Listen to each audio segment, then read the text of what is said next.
afternoon, everyone. Good afternoon, everyone. Thank you.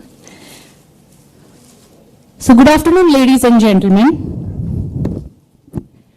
Our esteemed guests, our distinguished dignitaries, on behalf of Maharashtra Economic Development Council, I am Sheetal Panchal, Director General MEDC. Gives me immense pleasure to welcome you all to this prestigious lecture. We are truly honored to have such a remarkable gathering with us, and your presence means world for us. And we are excited to embark on this afternoon full of celebration, insights, and some special moments. Before we dive into the evening's agenda, let me take a moment to introduce you to MEDC, which was established on 29th of June 1957 by Dr. Dhananjay Rao Gadgil, eminent economist and former Deputy Chairman, Planning Commission, Government of India. The Council is essentially a development catalyst and investment facilitator of the state of Maharashtra. It is a unique autonomous research organization working proactively with the state government, industry stakeholders, professionals, economists, and institutions, and other leading stakeholders on a vital issues pertaining to the socio-economic development of the state. Ladies and gentlemen, as we gather here today, we are reminded of the remarkable legacy of our founder president, Dr. Dhananjay Rao Gadgil, whose vision and leadership continue to inspire us. To honor his memory and the profound impact he had on our organization, we have been hosting this distinguished Dr. D.R. Gadgil Memorial Lecture for the past 18 years. This lecture series has become a prestigious platform for intellectual discourse, bringing together some of the finest minds and thought leaders from diverse fields over the years. Many luminaries have graced this stage, delivering insightful lectures that have enriched us all.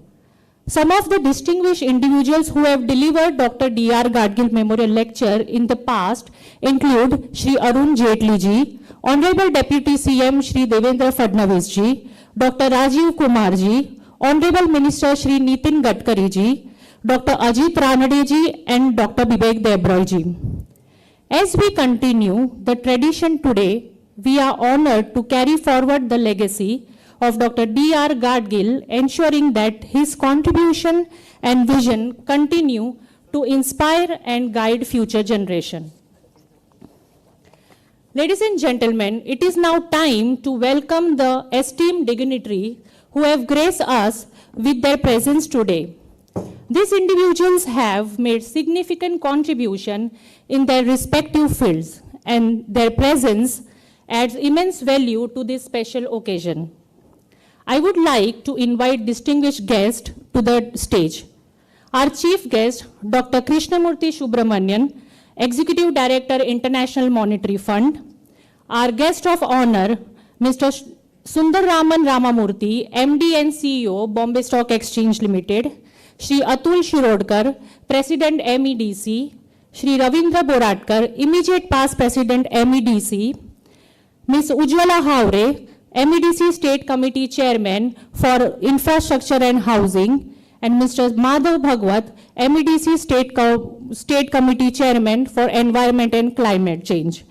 Ladies and gentlemen, please give a warm round of applause as our dignitaries.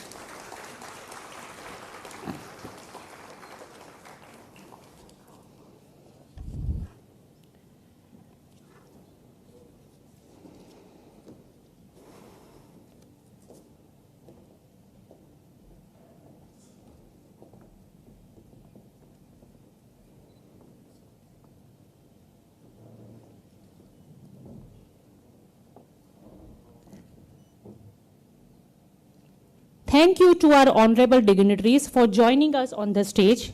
We are truly honored by your presence here today. As we begin this evening on an auspicious note, it is time for traditional lighting of the lamp. This evening, we are blessed to have with us two esteemed dignitaries whose name resonates with the divine grace and strength. Our chief guest, Dr. Krishnamurti Subramanian, whose name echoes Lord Krishna, and our guest of honor, Sri Sundararaman Ramamurthy, whose name is reflection of Lord Rama.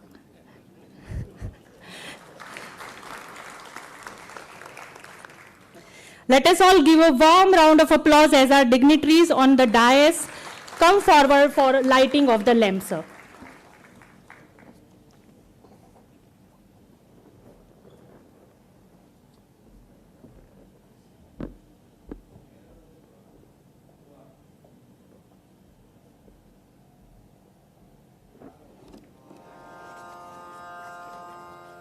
Om Shri Gurubhyo Namaha.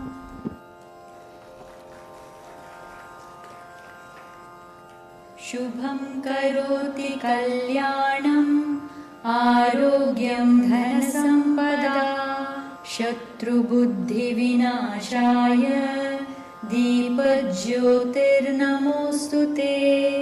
Shubham karoti kalyanam arogyam dhanasampada shatru buddhi vinashaya deepajyotirnamostute.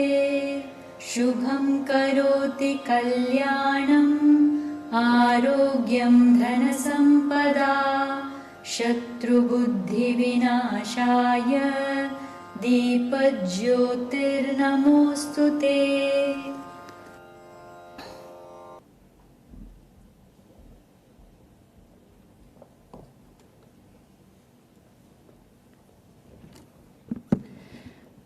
Thank you to our esteemed guest for the lighting the way forward and for gracing this event with their presence and blessings. Before we move forward, I would like to take a moment to highlight MEDC that has played a significant role in the economic development and progress of Maharashtra. Can we start MEDC video?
is now my privilege to welcome and felicitate our esteemed chief guest, Dr. Krishnamurthy Subramanian. I request President Shri Atul Shirodkar sir to felicitate sir.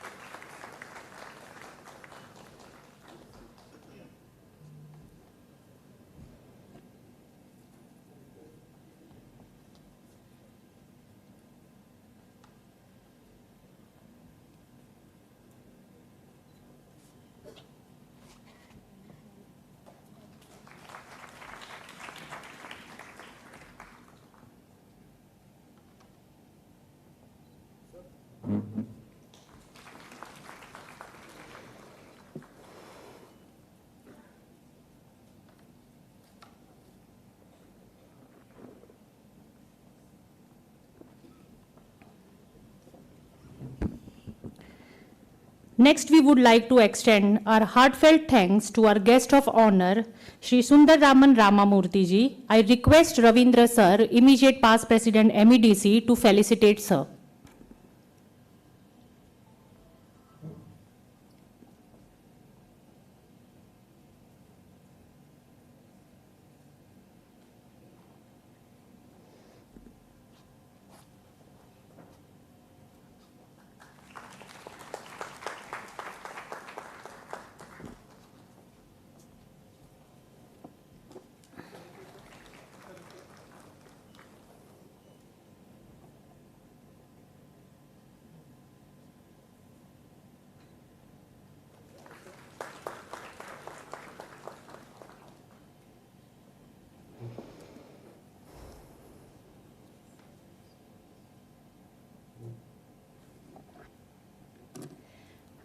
We are also privileged to have with us a stalwart of our organization, our immediate past president, Shri Ravindra Boratkar.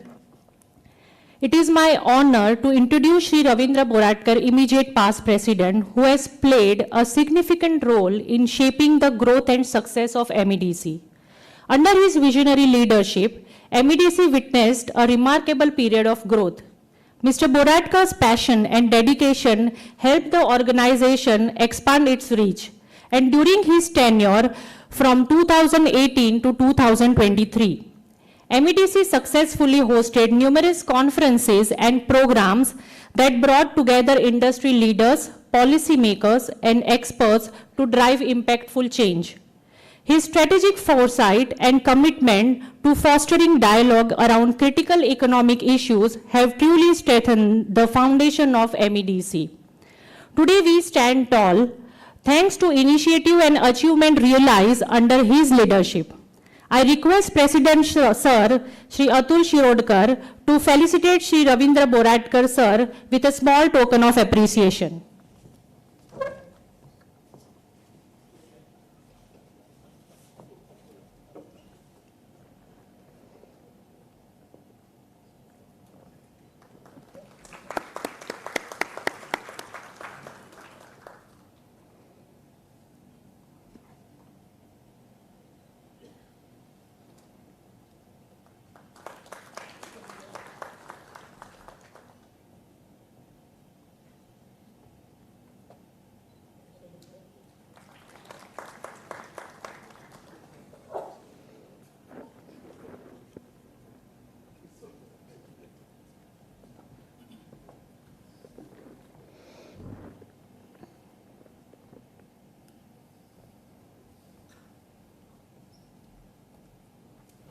And now I would like to invite our respected MEDC State Committee Chairman for Environment and Climate Change, Shri Madhav Bhagwaji, to deliver the welcome remarks.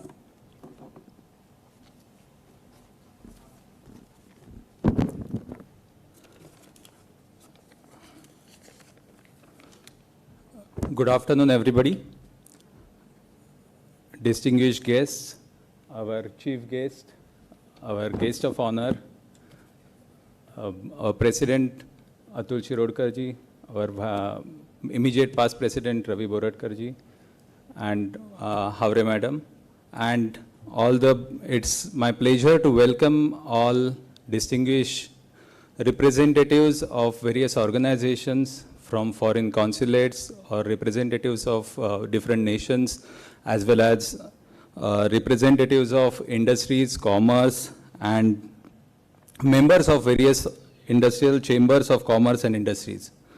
It's my pleasure to thank Atul Shirodkarji, our president, to allow me to welcome this in this August event that we have today, 19th Dr. D.R. Gadgil Memorial Lecture. To say a few words about MEDC, it's an unique research and development organization which has been part of Maharashtra's economy to drive growth, which has been incorporated back in 1957. It has contributed as a think tank for development of Maharashtra throughout its journey by providing support on policy research as well as various contributions towards its implementation mechanism and getting the industry and governments together to deliver the economic development of state of Maharashtra. Our founding father, Dr. Dhananjay Rao Gadgil, he believed in community-based approach for development, and that too through a socio-economic reforms. In those era of 1950s, while he delivered such socio-economic reforms through cooperative movement, I would say that he was social scientist who basically provided entitlement and empowerment to socio-economically marginalized people and get them into a mainstream for development of the nation, getting the last mile connected, the last mile addressed through expenditure of the government, so that holistic development can prosper the country in sustainable way. He considered it necessary to study natural endowment of each region separately, identify potential growth, promoting industries in various regions, and focus on development through cooperative and consultative approach. We are aware that great contribution he made towards distribution of plant transfer amongst the Indian states through its famous Gadgil formula. In much of his thinking, he was clearly ahead of his time, and we are indeed fortunate to have such an eminent thought leader happen to be our founding father. Now turning to our today's chapter of lecture, India's roadmap to a developed economy by 2047, or what we call Viksit Bharat by 2047. It's really a great target to achieve. It has defined timelines to achieve with number that economy has to reach by 2047. India is the unique country which is the democracy, at the same time it's most populous, and it's a socialist democracy before it got developed. It is in a position to have fifth largest economy, but on per capita basis we are still lagging. So there are a lot of things that we have to still achieve to reach that Viksit Bharat by 2047. Deglobalization, climate change, complex geopolitics, global competition, all these are challenges, headwinds, while we are growing and while we are going to reach that target. At the same time, young population, striving growth in multiple segments, infrastructure spending, our top leadership, which is dedicated for development, are our strength. India has been world's fastest growing large economy since 2021. And this momentum we need to maintain if we are to realize Viksit Bharat by 2047. Today we are fortunate that we have a speaker or a guest speaker who was in the chair to drive or to write this vision of Viksit Bharat 2047 while he was in the position as Chief Economic Advisor to Government of India. So we are fortunate to have his thoughts directly communicated to us. Just to give you his background, what I know from his interaction, he has been grown in a middle class family, has achieved IIT IIM graduation, then moved to University of Chicago Booth School, pursued his economics doctorate, have extensive experience in corporate world, and to reach the feather in the cap, he was the youngest chief economic advisor to Government of India. Now he is on the mission to drive that growth and to build international consensus, to have buying of our Viksit Bharat idea at international diaspora. So we are really fortunate, and thank you for making this event where you are delivering this lecture. Thank you so much. On the other hand, we also have our next guest of honor, which is Shri Suddaraman Ramamurthy. He is complementing his speech in a way, because if we have to reach the growth target, we need capital markets to support that growth. Development needs capital. And it is a unique combination that we will have a first word of speech, or which will be led by Mr. Ramamurthy, where he will define what is required by capital markets, which framework will prosper, and how we should deliver our first targets, so that together we can achieve the goal of Viksit Bharat. I'm sure today's interaction will provide a quality opportunity to learn, share, and pool our knowledge, and for mutual benefit. And that will be a true contribution to Dr. D.R. Gadgil's philosophy. So without any further delay, I would like to once again welcome everyone, and let's make this opportunity to learn, share, and grow together.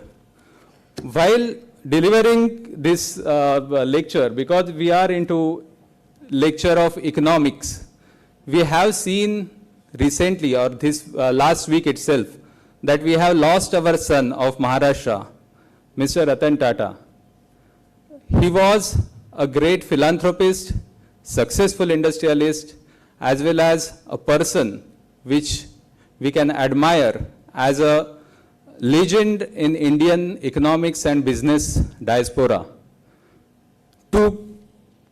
So I would request everybody to stand for a minute in memory of Mr. Ratan Tata.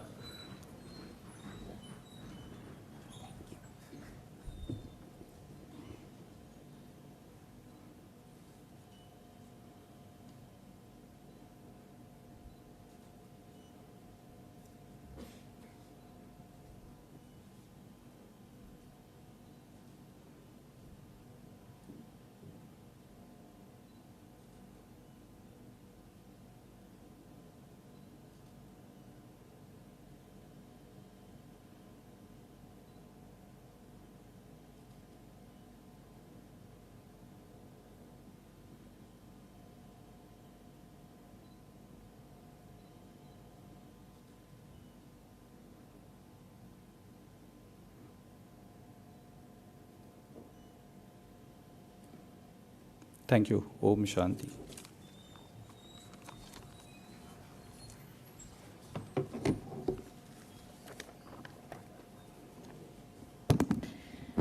Thank you, Madhavji, for such a warm and inspiring welcome. We deeply appreciate your insights and the energy you have brought to this gathering. Before moving forward, we are excited to introduce our upcoming program, Global Entrepreneurs Conclave 2025, which will be held on 10th and 11th January at Pune, and the conference convener is our Vice President, MEDC Vice President, Mr. Sachin Idkar. I would like to call Sachin Idkar to come on the stage. This conference MEDC is organizing in association with Global Garze Marathi and Pimpri Chinchwad University. The objective of the conclave is to bring together like-minded 1,000 entrepreneurs on one platform to help Maharashtra and Bharat, to promote higher education and research partnership, and to bring in a global investment and create opportunities for Maharashtra business to expand across the world. I also would like to call upon Mr. Madhav Dapke, Director Global Garje Marathi. Please come on the stage. Mr. Vijay Talele, Director Global Garze Marathi. Dr. Girish Desai, Executive Director, Pimpri Chinchwad Education Trust. And Mr. Sagar Babar, he is a conference administrator and he is a social media content creator. He has more than 2 lakhs followers on social media. I would like to add on that we have this conference, we have speakers and delegates from USA, Europe, Middle East, Japan, Australia, New Zealand, US, Germany, Singapore, Japan, and all the delegates will be present in this conclave. I would like to request our chief guest and guest of honor to unveil the logo and the teaser. I would like to call Shubham Chavan, our IT head, to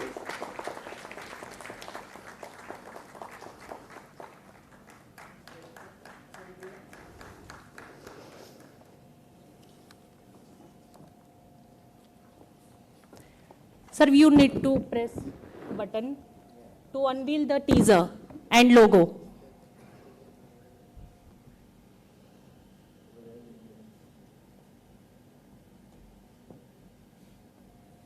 Yes. So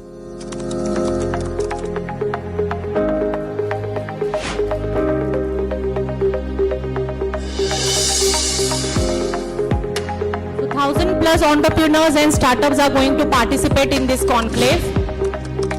And this is our official logo for this conclave.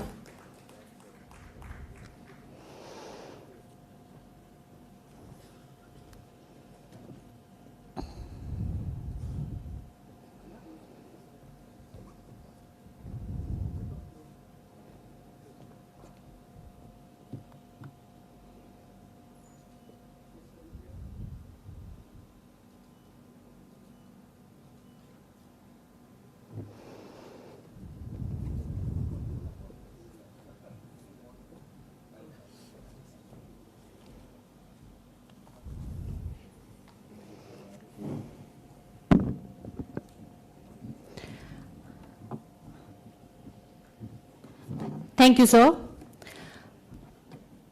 So now, it is our great pleasure to invite our guest of honor, Shri Sundararaman Ramamurthy, who will set the tone of the lecture. It is my distinct honor to introduce a visionary leader in the financial sector, Shri Sundararaman Ramamurthy, Managing Director and CEO of Bombay Stock Exchange Limited. With a remarkable career spanning over 3 decades, Shri Ramamurthy has consistently demonstrated exceptional leadership and expertise in the world of finance.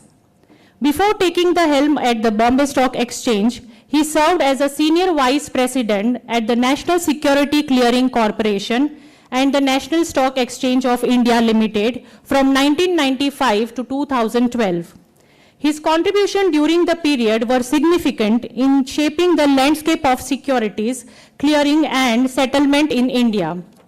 From 2012 to 2014, Shri Ramamurthy excelled as the Chief of Business Excellence and New Products at National Stock Exchange, where he played a crucial role in driving innovation and operational efficiency. He then took his talent to Bank of America, serving as a Managing Director and Chief Operating Officer for India from 2014 to 2022, further solidifying his reputation as a leader in a global finance. Shri Ramamurthy's career began at the State Bank of India, where he served as a probationary officer, followed by his tenure as an industrial finance officer at the Industrial Development State Bank of India. His academic credentials are equally impressive. He holds a Bachelor of Science degree from the University of Madras, along with prestigious qualification in banking and finance, including CAIIB from the Indian Institute of Bankers, AICWAI from Institute of Cost Accountant of India, and the Esteemed Financial Risk Manager certification from Global Association of Risk Professionals. Please join me in welcoming Shri Sundar Raman Ramamurthy. Ladies and gentlemen, please give a big round of applause and welcome Shri Ramamurthy ji.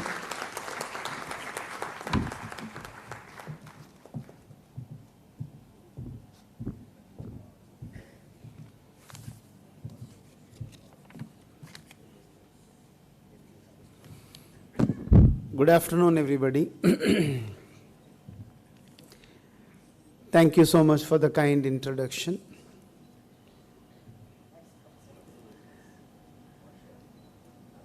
The members of MEDC on the dais and below,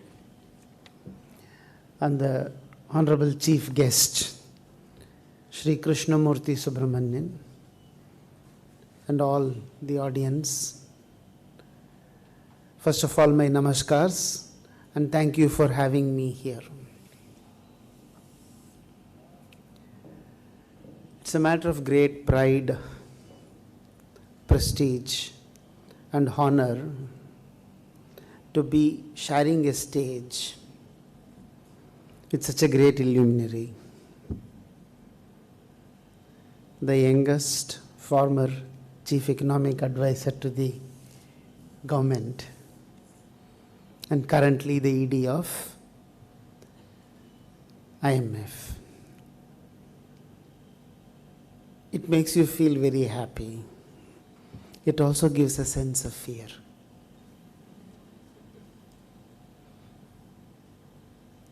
Anything that you talk will certainly fall short of the levels with which he will be rendering his lecture.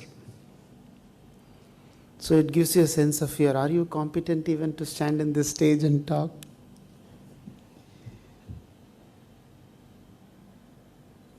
And also, what we could talk as data will typically emanate from a common man's perspective of it. But here we have an illuminary and a specialist and an economist. Sir, any data which is not correct, please bear with us.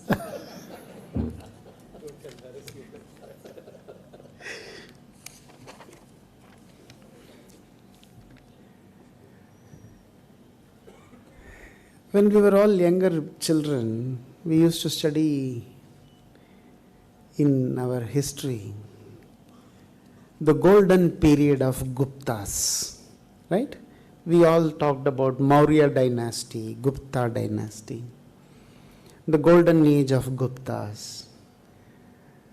Sadak pe, people used to sell gold, and people bedecked with jewelry can walk in the streets with no fear in the middle of the night.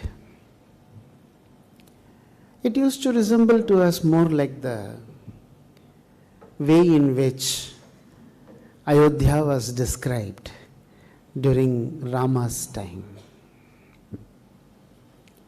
Honestly, I feel we are in one such era now. Why do I feel that?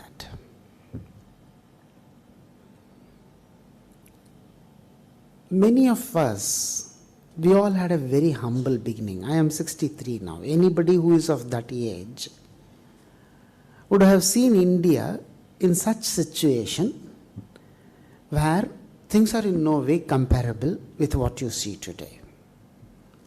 Some of the young boys and girls sitting there will say, oh, no, we know all this. Our grandfather and grandmother always tells, Beta, you all are very fortunate. No, not that. Let us give some hard data. It was that India where many people like us used to stand in queues with no slippers in April in the scorching sun in places like Chennai, where temperature goes only up to 35 to 37 degrees Celsius on a normal day, not a very sunny day.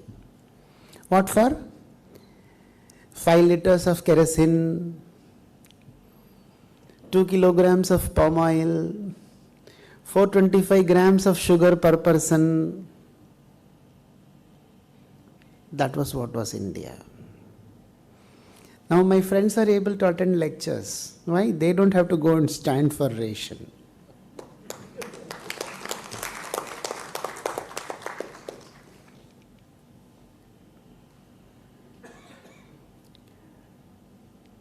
The recent past, we have seen India growing really very fast.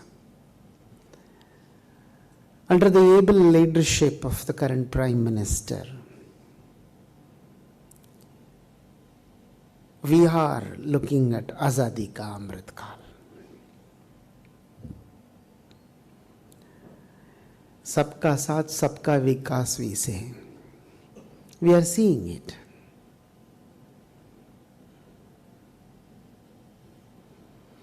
When a country grows, one parameter immediately comes into the mouth of not so educated people like us and very educated people as well is GDP. The real GDP growth rate we are talking as around 8%.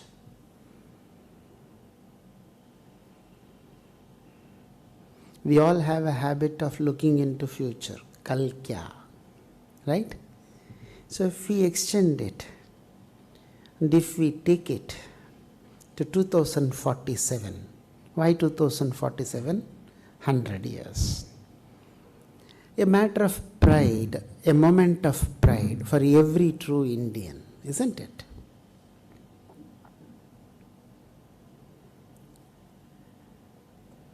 So where we will be, where we could be rather.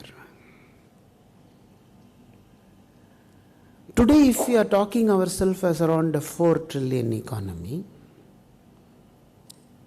Niti Aayog says that by 2047 we may be a 30 trillion economy. Experts feel it will be much bigger and better. It could be a 50 trillion economy.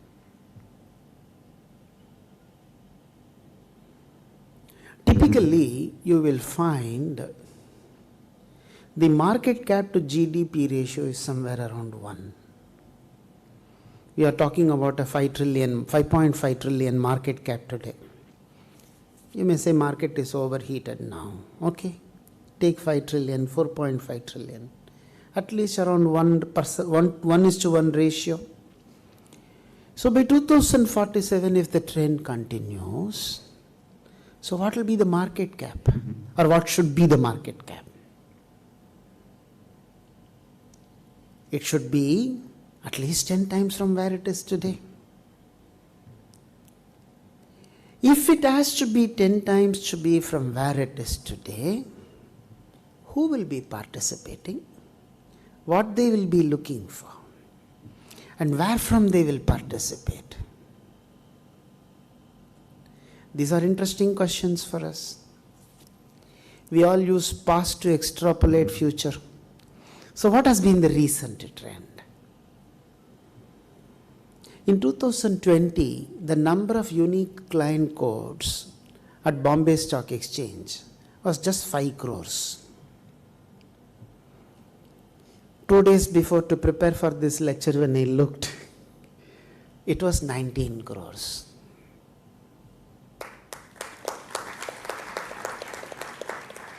So I asked, अरे 4 साल में 14 करोड़, ये लोग कौन है? Natural curiosity, right? Interesting data emanated. 80% of this 14 crores is under 40. 40% of this 14 crores is under 30. Yuva Shakti.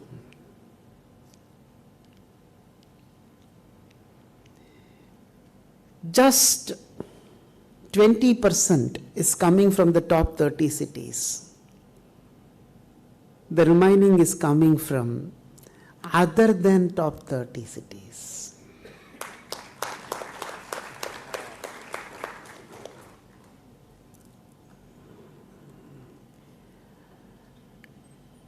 In life, we all like to enjoy life, right?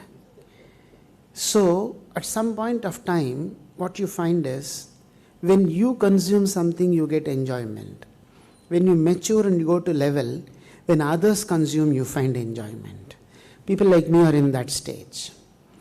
So when we were growing, we were feeling enjoyed at some point of time in our life. When we see now others grow, it gives a very great sense of enjoyment, which is multiple times more than what we had as enjoyment when we were growing.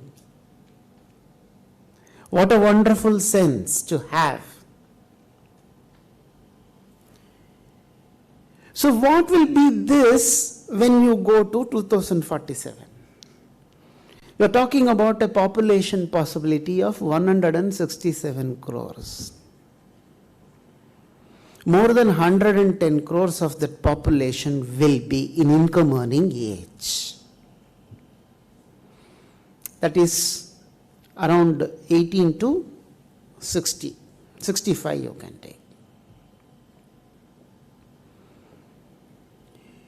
If GDP grows from this number, what we are talking to say 40 trillion or 50 trillion, per capita will also grow. If per capita grows, the consumption capability will grow, the savings capability will grow. When consumption grows, the industry grows. When industry grows, sabka vikas. When investment grows, where do they invest? More and more you find financialization happening. People are getting more sophisticated and are entering into the markets. The mutual fund also have today 19 crore investors. 2 months I find around 80 lakh investors have gotten added into the mutual fund industry. So if this 110 crores is going to earn more, save more, consume more, create a cycle, one of the main areas where they will come for investment is capital markets. So what we should be having? Should we continue to have this 1,000 or 2,000, 3,000 companies? Would we be having more corporates listed? Should we be having more investment, more instruments traded? India is very good in having equities trading at least. What about debt market trading? Still yet to pick up. Corporate debt, credit markets we don't have at all here in a big way. Will we not be requiring these products? If these products come, they have to be regulated. Then there is a good amount of work around it, good amount of employment generation. Think of it. When we are talking about 2047 India and developed economy with so much of youth force, it's a very different scenario. It's a question of deeper, broader market. How do we prepare ourselves for this? Maybe more will come from the expert here. But certainly, as a commoner, whatever I can see is this. The problem with most of the vision is light travels in straight line. हम लोग तो सीधा ही देख सकते हैं. But जिंदगी में तो बहुत मोड़ आता है. जब मोड़ आता है, the light traveling in straight line becomes an obstruction. So हमारा दृष्टि हमेशा थोड़ा सा has a limitation. Even with that limited vision, when we see, what is the basic premise? The 110 crore people will be earning more, spending more, saving more, investing more. So for that, employment generation therefore becomes very important. For employment generation, capital creation becomes very important. For capital creation, ease of doing business becomes very important. Will all these 110 crores will be working in offices like me? Not necessarily. We Indians are very famous for our own jugaad. We are very famous for innovating. We have our own thought process. More and more entrepreneurs will come. When I saw that, I was very happy. You're talking about entrepreneurs. उनको हम बोलते हैं कि उद्यमी, right? The man who is ready to work hard with his own thought process, look at all obstacles, cross over and make some dent in life, making for himself and for the people who are working for him. For me, it's actually a noble act.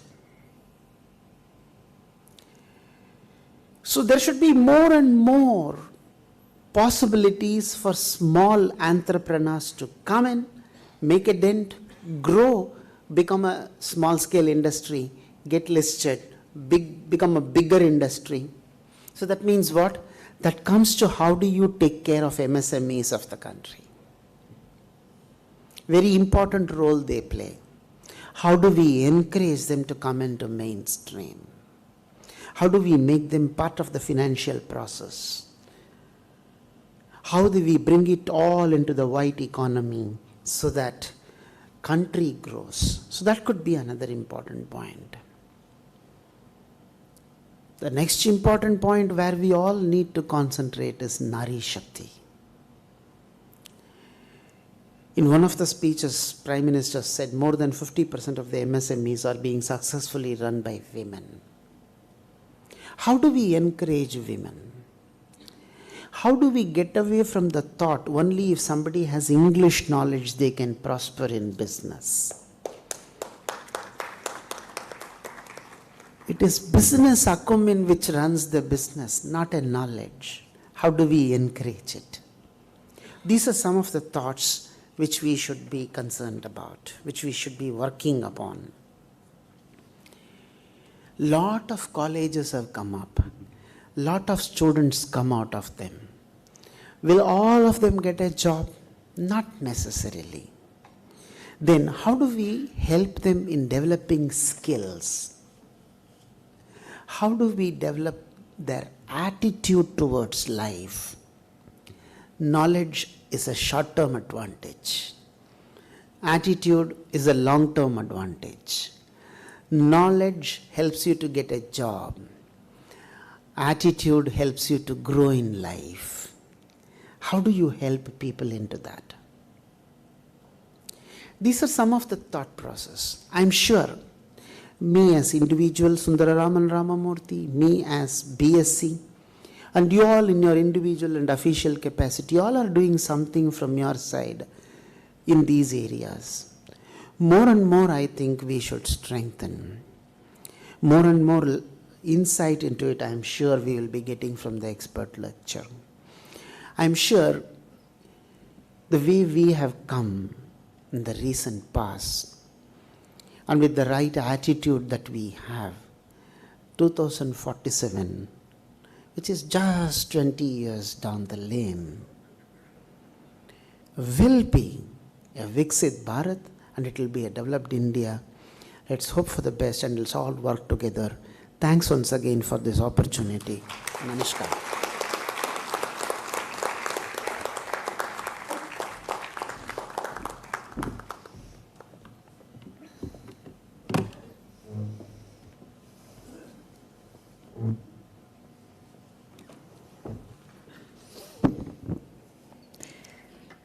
Thank you so much, Shri Ramamurthy ji, for sharing your valuable perspective with us. Your words have certainly left us with much to reflect on. Now it is time to hear from our distinguished chief guest, Dr. Krishnamurthy Subramanian, who will deliver the lecture on India's roadmap to the developed economy by 2047. It is my great honor to introduce Dr. Krishnamurthy Subramanian, a distinguished economist and a prominent figure in global finance, currently serving as an Executive Director for India at the International Monetary Fund. Dr. Subramanian brings a wealth of knowledge and experience to this significant role. Before his current position, Dr. Subramanian was the youngest Chief Economic Advisor to the Government of India from 2018 to 2021, where he played a critical role in shaping economic policy during challenging times, particularly in response to the COVID-19 pandemic. Dr. Subramanian's academic journey is nothing short of impressive. He holds a Bachelor of Technology in Electronics and Electrical Engineering from IIT Kanpur, along with multiple postgraduate degrees from IIM Calcutta, including an MBA in Finance and PhD in Financial Economics from the University of Chicago Booth School of Business. His professional tenure includes a wealth of teaching experience at a leading institution such as the Indian School of Business, Emory University Gozata Business School, where he held various academic positions, culminating in his role as a professor. Dr. Subramanian has also been involved in numerous significant initiatives in the banking and finance sector, serving as a member of various high-profile committees under the Reserve Bank of India and the Securities and Exchange Board of India.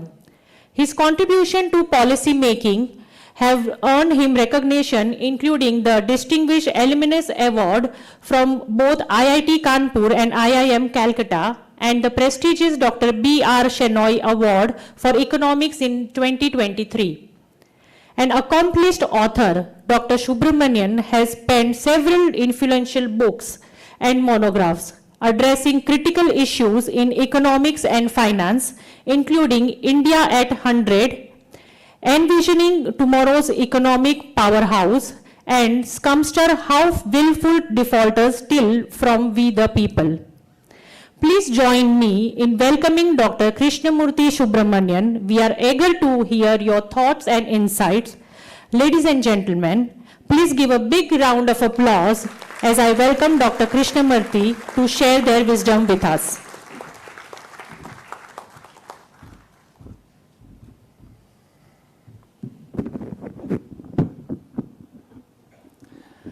Very good evening to all. Sri Ramamurthy ji, guest of honor and MD and CEO of Bombay Stock Exchange, President Shirodkar ji, past President Buratkar ji, Mr. Bhagwat and Ms. Hawari.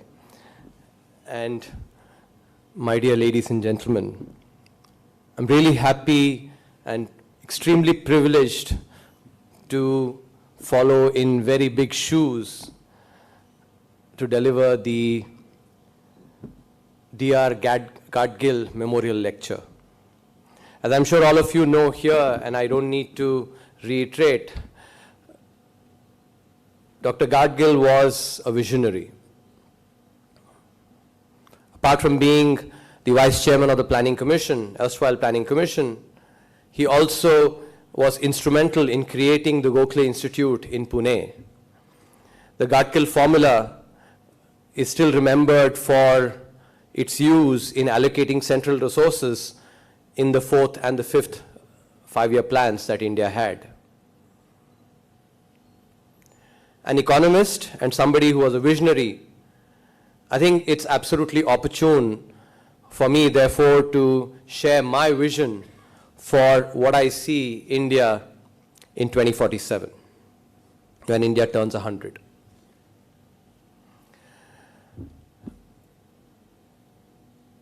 Let me first share with you briefly the motivation for writing this book. I'll then share what I think is the likely size of the Indian economy, when India turns 100, and then I'll explain to you the economics behind the same.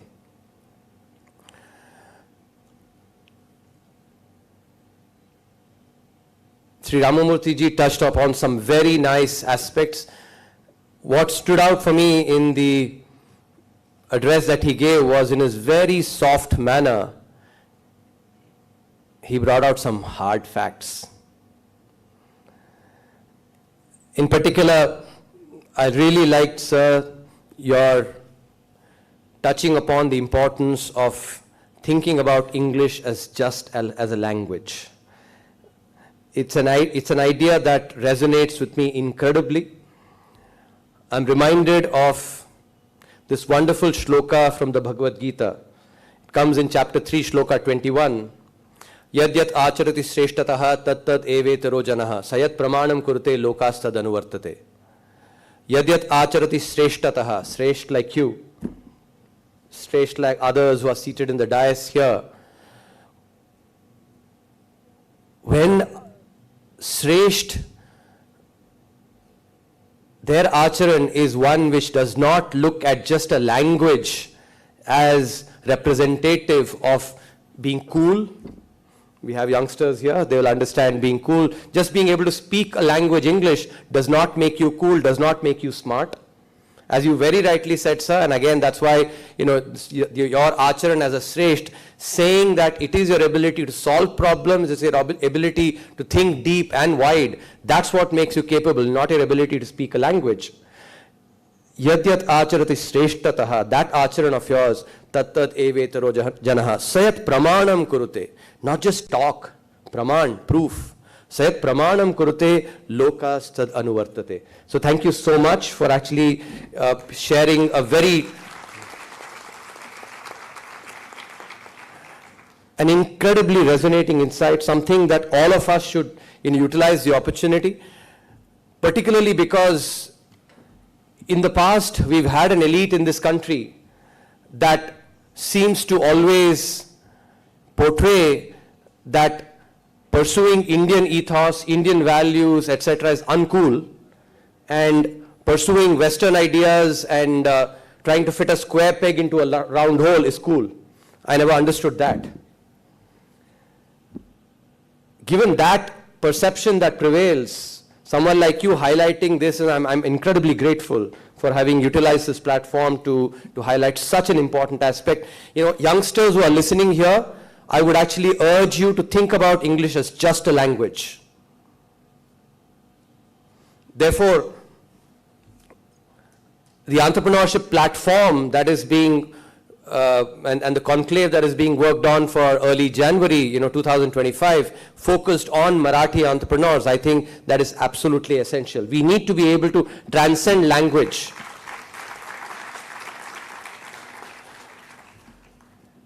And recognize that it is the quality of a person's thinking, it is the quality of a person's ability to handle uncertainty, ambiguity, being able to come up with solutions to complex problems, positivity. These are the aspects that we need to admire in people, not the ability to speak a foreign language. I'm not saying that this language is not important. It's important. It helps us get business. But that's the only value of it. Nothing more than that, nothing less. So for having set that agenda, I think, I'm really thankful.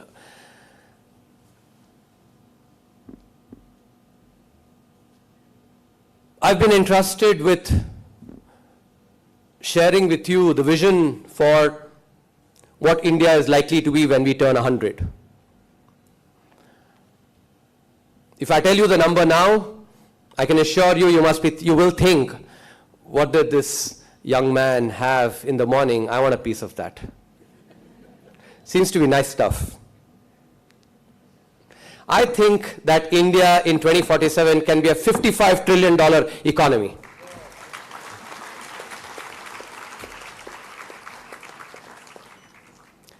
Now the rest of the time I'm actually going to spend convincing you that I did not have anything but water.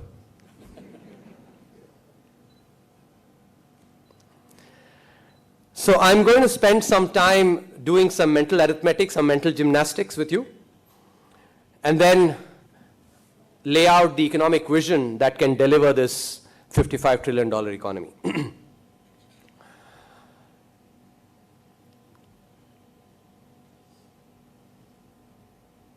Start with real growth.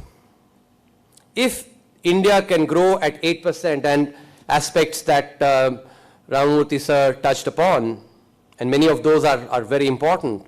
And by the way, I was actually incredibly impressed by the fact that almost 4 times increase in the accounts in 4 years. I think that's phenomenal. When you put that together with the mutual funds as well, I mean there is now clearly inclusion in banking inclusion that happened with 500 million, more than 500 million bank accounts. Now with inclusion in capital markets, I think that's one of the themes, and I'll try and speak about that as well. This is what is really critical. So 8% growth in real terms, and by the way, when we talk about real terms versus nominal is what you have, the money you have in your bank accounts or in your in your pockets, the currency that you have. That's the nominal. That's what you can measure in your bank accounts. But real is what you can actually purchase in the form of goods and services. In one of the economic surveys, I'd written this chapter on called Thalinomics. The idea was that if suppose today you have 100 rupees and let's say you can buy a masala dosa or maybe a thali, in fact, a thali if you can buy for 100 rupees, next year you will need 105 rupees to buy the same thali because of inflation. So you can actually track the price of a thali to know how much inflation there is happening. 100 and 105, those are nominal values. That is what you actually pay in currency or you have in your bank account. But real growth actually is if it stays, if a person's ability to buy only 100 rupees of thali actually is, that is all he has, and there has been no change in his real income. And that's the idea that is important. So when we talk about 8% growth in real terms, we're talking about an 8% increase in the real earnings of people collectively at the macroeconomic level. So 8% growth in real terms, 5% inflation, and I'll actually spend time, giving more flesh, putting more flesh into each of these numbers that I'm not pulled any of these numbers out of a hat. Urge you to read that book, India at 100. Incidentally, it was launched on 1st of August by the Honorable Commerce Minister Piyush Goyalji, who is in fact from, a member of parliament from here, from Mumbai. He launched it and by God's grace, it's been a bestseller ever since on Amazon, and thank you. And also among the most gifted books, and on its way to becoming a national bestseller as well. So it's with divine grace that such things happen. One can put in the effort, but results are never in one's hands anyways. So I've covered all of this. I'll give you a snapshot of this 8% growth in real terms, 5% inflation.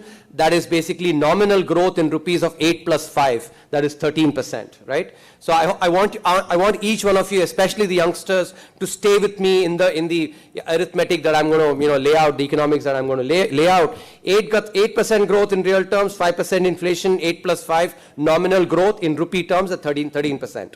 Now, when we estimate the value of the economy in dollars, we have to estimate what will be the growth rate in dollar terms, nominal dollars, and therefore it is important to estimate what will be the rate of depreciation of the rupee vis-a-vis the dollar. In the book, I've estimated it to be less than 1%, actually 0.5% going forward, and I'll cover that in some detail as well. But for now, just stay with me as I lay out the arithmetic. Let's round it off to 1%. 1% depreciation reduces the value, because depreciation reduces the value in dollar terms compared to rupee. You have to subtract that 1% from the 13% nominal growth. 13 minus 1 is 12%, right? So with 8% real growth and 5% inflation, you will get 12% growth in nominal dollar terms. Now, a rule that is used, and I think those of us who actually have worked in finance, people like Ramurthy sir, I'm sure actually use this every day, rule of 72. It actually tells you the number of years it takes to double your money. And those youngsters may not remember it, but I do remember my father actually investing in national savings certificates, which used to pay at 12% interest. So the money used to double in 6 years. That is the rule of 72 for you. 12 times 6 is 72. Or said differently, 72 divided by the rate of interest gives you the number of years it takes to double your money. So 12% rate of growth in nominal dollars means that your GDP will double every 6 years. Every 6 years. From 2023 to 2047 is a 24-year period. And I've taken 2023 so that I have the whole number, 24. Over a 24-year period, if GDP doubles every 6 years, how many doublings do we have? 4 doublings, right? And 4 doublings means what? It is not 4 times multiplication. Doublings means 2 into 2 into 2 into 2. In other words, it's 2 times 2, 4 times. 2 to the power 4, which is 16 times. So if we do indeed grow at 8%, and I'll spend time on that as I, in the latter half of my talk, and keep inflation at 5%, we can multiply our GDP 16 times. That is the power of compounding. Now, thank you. Let me give you examples. Even this may not convince you. That I indeed just had, a few glasses of water in the morning. So let me give you 2 examples from other countries. Very often we do not, follow what has happened in other countries, and that's why I want to give you these examples. The example of Japan from 1970 to 1995. Mr. KV Kamath, who was my boss's boss, I joined as a fresh graduate from IIM Calcutta. He was the MD and CEO, and I had the privilege to actually work with him at that point in time. He wrote a piece in the Times of India, I think a week back, on a review of the book India at 100. He was the one who actually introduced me to this example of Japan. It's not there in the book, that's why, because I learned it from him. When I spoke about the book, he said, yeah, I really believe what you're saying is eminently doable, because Japan has done it. And what did Japan do? From 1970 to 1995, Japan's GDP in nominal dollars grew 25.6 times. Not 16 times, 25.6 times. Its GDP in 1970 was about $220 billion. In 1995, its GDP was $5.5 trillion. You can do the math, it is 6.6 times multiplication, or 26 times to be, if I round it off. China, from 1996 to 2021, grew its GDP 22 times.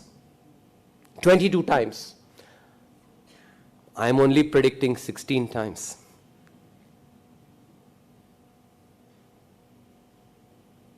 If I'd given you the example of China to start with, you would have said, nah, that's not a democracy. That is why I gave you the example of Japan to start with. That's the power of compounding. Now, have I pulled these numbers, 8% real growth, 5% inflation, and 1% rate of depreciation out of a hat? Absolutely not. I would urge you to go and read the book. I've covered it in extensive detail. Let me first start with the last number, the depreciation.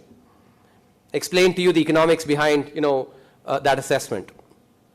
If you look at the data, and that's my training, to always be driven by data.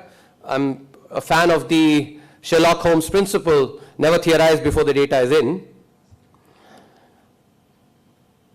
If you look at the rate of depreciation from 1991 to recent, to about 2016, 2017, or even 2022, 23, the annual rate of depreciation of the rupee has been about 3.5%. Every year, on average, the rupee has depreciated by 3.5%. That is why if the youngsters here will not remember, but in 1991, the rupee was about 20 to the dollar.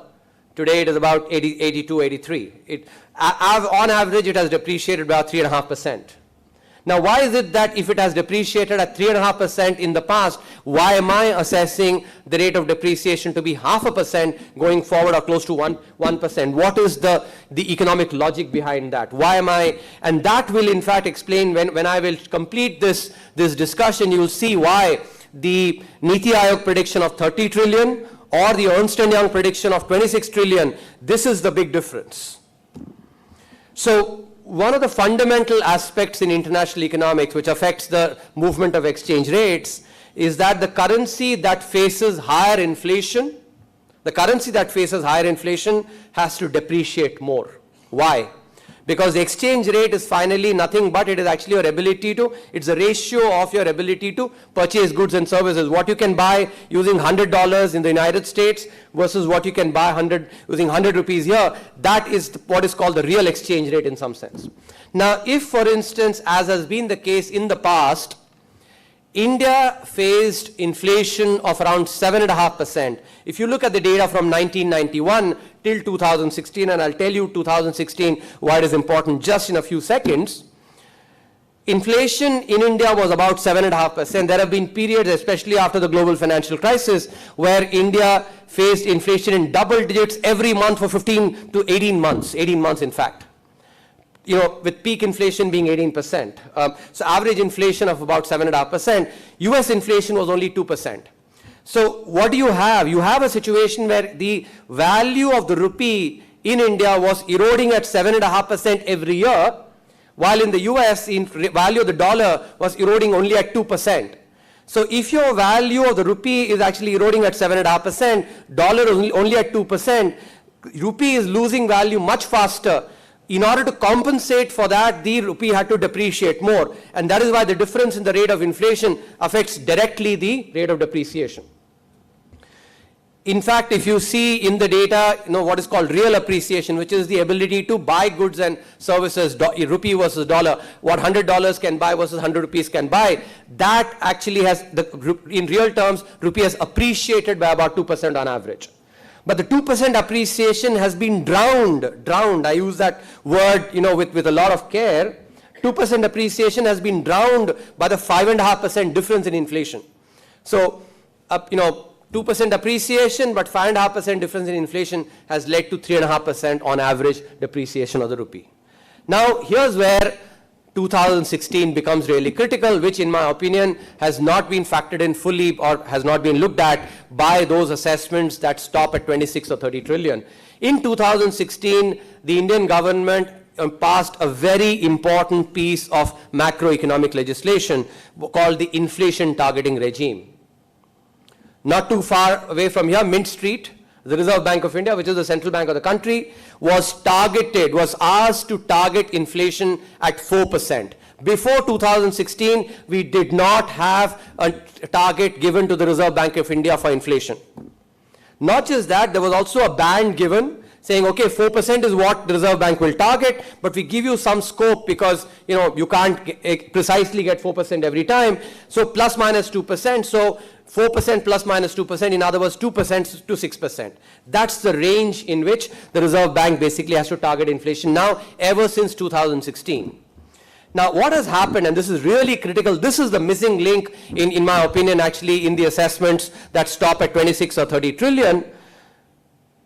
Inflation declined from 7.5%, which is what it prevailed up until 2016, to 5% since then. If you look at the data from 2016 onwards, inflation is 5%, and many of you here will say, hey, what is this economist talking here? Prices are growing.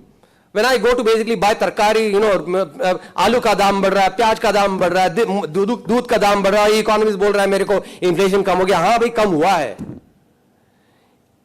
ये 7.5% पे बढ़ता था आपका औसताना. It used to grow at 7.5%.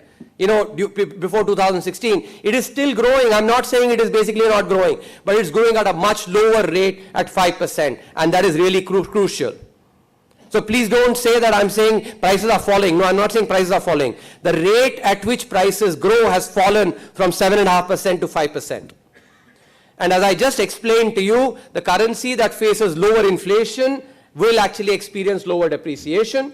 So everything else, remaining the same, a decrease in inflation from 7.5% to 5% will shave off 2.5% in the rate of depreciation. Instead of 3.5%, you get 1%. That's the first part, the rate of depreciation.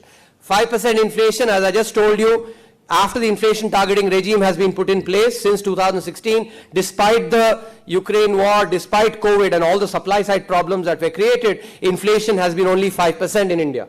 So it's a very reasonable expectation, therefore, for me to say that going forward with the central bank required to target inflation at 4%, saying that inflation will be 5%, at the higher end of that 2% to 6% number is a very reasonable expectation.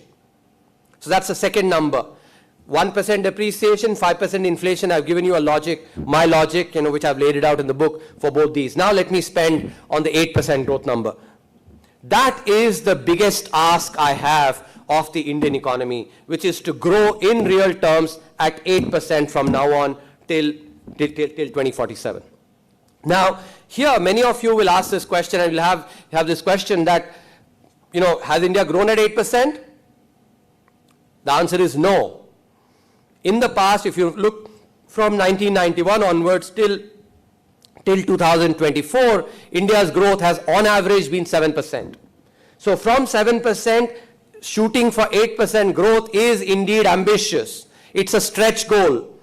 In the book, I also cover scenarios where India grows at 7% and 6%. Those scenarios I've laid down. But to set the ambition at 8% so that we can goad together, push together to actually get, achieve growth at 8%, I've focused on that 8% number. Now, here many of you will have this question saying, yes, from about 200 odd billion that we were in 1991 to about 4 trillion now, growing at 7%, grant you. But From here on, even when we are $10 trillion economy, even when you are 15, even when we are 20, can you grow at 8%? Absolutely legitimate question. At 30, can we still continue to grow at 8%? Very well asked. That's the question that consumed me the most in writing the book. And I'll share with you what I came up with. You know, this is the way I think about, if I am not convinced, there is no way I can convince any one of you. And here I want to explain that many times when we think about economic growth, we are far too influenced by the growth patterns in advanced economies. In fact, almost every time advanced economies seem to sort of guide our thinking. The COVID period, you know, was the first time when India thought for itself rather than copy-pasting from advanced economies. And here again, in this book, I've actually avoided that.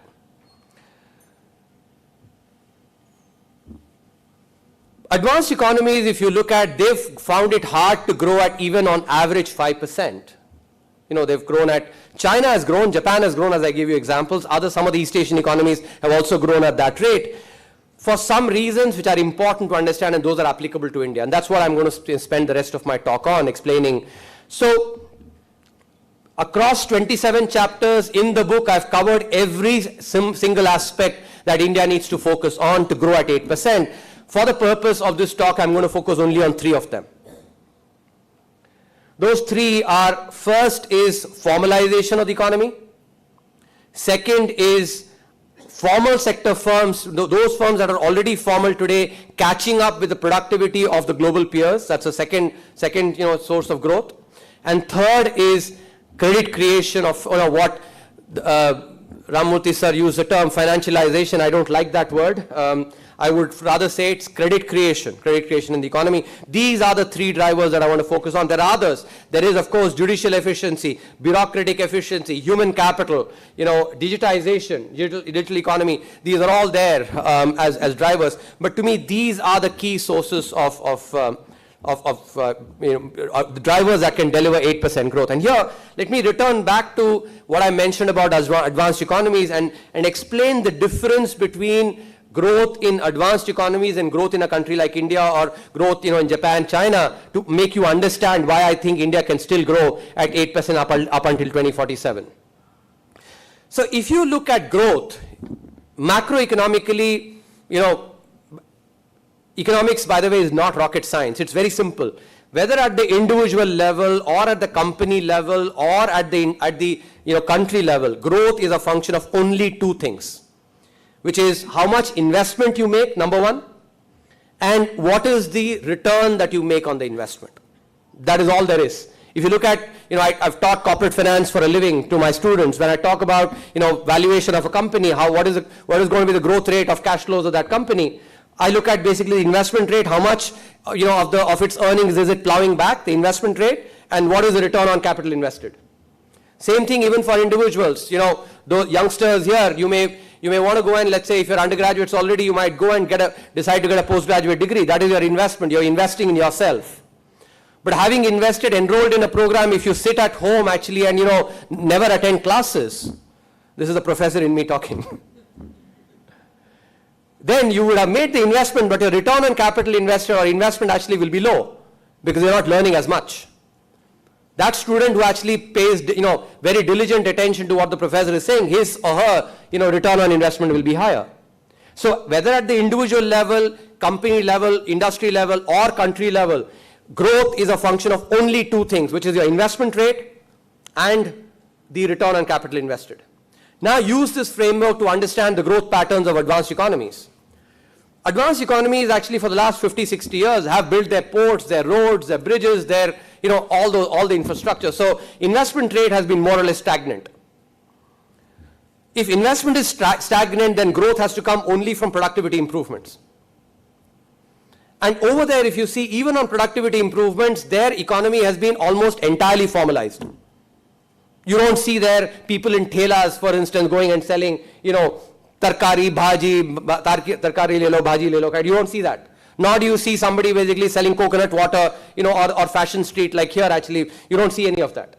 It's completely formalized. If it is completely formalized, productivity growth then, and these firms, advanced economies firms, they have been the frontier. What we economists call the production possibility frontier. They are the cutting edge. Now, if you are the cutting edge, then you can only grow by pushing that cutting edge, pushing that envelope, right? And so, advanced economies have grown by pushing that envelope through productivity shocks to productivity. If you look at, for instance, the 1990s, the arrival of the internet, was that productivity shock that basically pushed the frontier. In the 2000s, it was, outsourcing of manufacturing to China, outsourcing of services to India, Philippines, etc., that pushed that envelope. Now people are talking about generative AI as basically that, being the source that will lead to productivity improvements. In other words, in the advanced economies, growth has come from productivity shocks primarily. India's growth, in contrast, and this is the key point to understand, India's will be catch-up growth, primarily catch-up growth. And these three, this is where I want to explain now. Now you've understood that it is basically the growth in advanced economies has been pushing the frontier. India's growth will be catch-up growth. What are those sources of catch-up? First, if you look at the Indian economy, estimates vary, but anywhere between half to maybe 2/3. Some estimates even put it at 3/4, that half to 2/3 or maybe 3/4 of the economy is still informal. It's not formal.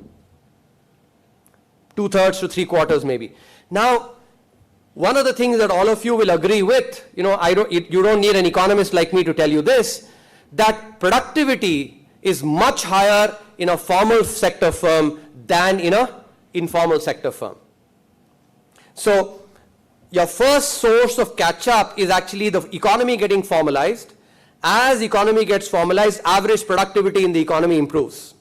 And, we will basically from about half or maybe even, half of the economy being formal, maybe 1/4 being formal, we will get, I don't think we will become 100% formal even in 2047. We will still be catching up with that. So the next 23 years is still catch up on formalization of the economy. We're not pushing the frontier there, we basically catch up. So what is called the law of diminishing returns is something that will not catch up. Law of diminishing returns catches up when you are the frontier and you're pushing the frontier. Here this is catch up. Similarly, our formal sector firms, if you take a typical Indian firm is maybe half as productive or maybe 1/3 as productive as an American firm or a Japanese firm or a German firm. These firms will also catch up in productivity. Again, these firms catching up and becoming almost as productive as the American firms or any of the advanced economies, that still will be a process that will be happening over the next 20 odd years. That catch up will happen. So again, that is something which the law of diminishing returns need not set in. And here's where innovation and entrepreneurship, the momentum that we've had over the last, especially in the last 10 years, will serve us enormously, in this process. And I just want to give you some data. If you look at entrepreneurship, and I'm using World Bank data here, if you look at new firm creation in the economy from 2004 to 2014, new firms grew at a rate of 3.2% annually. From 2014 onwards, they're growing at an order of magnitude higher, close to 200%. 3.2% versus close to 200%. And that is why we have the third largest entrepreneurial ecosystem in the world. More than 120 unicorns. That's a momentum. And what does entrepreneurship do? Entrepreneurship enhances productivity. Simple example, take Swiggy today, right? Sitting at home while you're continuing to work, you want to basically get, let's say, you want to have nice food, maybe rajma chawal. South Indian, we don't make rajma chawal at home, but I want to have rajma chawal. Earlier, 10 years back, I would have had to go to the restaurant and order rajma chawal. Now I can continue working and rajma chawal gets delivered to me. So what happens? I'm productive, more productive. So entrepreneurship basically enhances productivity in the economy. Not just that, it also pushes the existing firms, because it's as if existing firms are on a treadmill, The new firms are challenging them. So in order for them to continue to be where they are, they need to run faster. That's the other important source of productivity growth that happens. So entrepreneurship is the first driver for formal sector firms catching up with the frontier. Innovation, second source. Again, I'm going to use global data, Global Innovation Index. In 2015, India was ranked 85th in the world in innovation. Today, we're ranked 39. A couple of weeks back, the Global Innovation Rankings came. Now, if you ask me, am I happy with 39? Absolutely not. We need to, the top 5 economy in the world has to have an aspiration to be among the top 10 countries, top 10 innovation. And maybe by 2030, 2035, we should be getting to the top 10. Maybe first target top 20, then top 15, and then top 10. That's what we should be targeting. And by the way, for that, it is what is important, and this is that private sector in India does not spend adequately on R&D. I want to give you share a piece of data. If you take $100 of money that is spent on R&D, in the advanced economies, of that, 1/3 is actually spent by the government and the public sector. 2/3 is spent by the private sector. In India, it's exactly the reverse. Of 100 rupees, 2/3 is spent by the public sector, 1/3 by the private sector. This is an area that private sector has to think about. And relatedly, when it comes to productivity improvements, I've tweeted this as well. India Inc., rightly so, feels very proud when our cricket team goes and wins the World Cup. All of us feel very deflated, like it happened in November when we actually lost in the finals. We want nothing but the cricket team to be champions. Similarly, when our chess players go, in the chess Olympiad and become the number 1, we clap and say, great. When will it be the time when India Inc. will basically be global champions?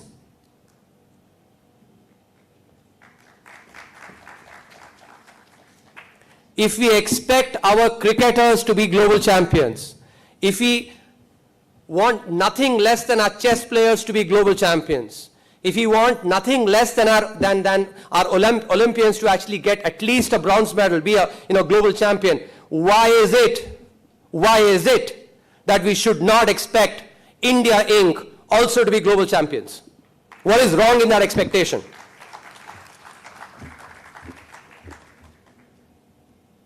That is important if you have to catch up. Second source of catch-up growth. And here innovation is really important to focus on. Third source is credit creation. And let me again give you some data to actually tell you the amount of catch-up growth that we can do here. If you look at the credit creation as a percentage of GDP,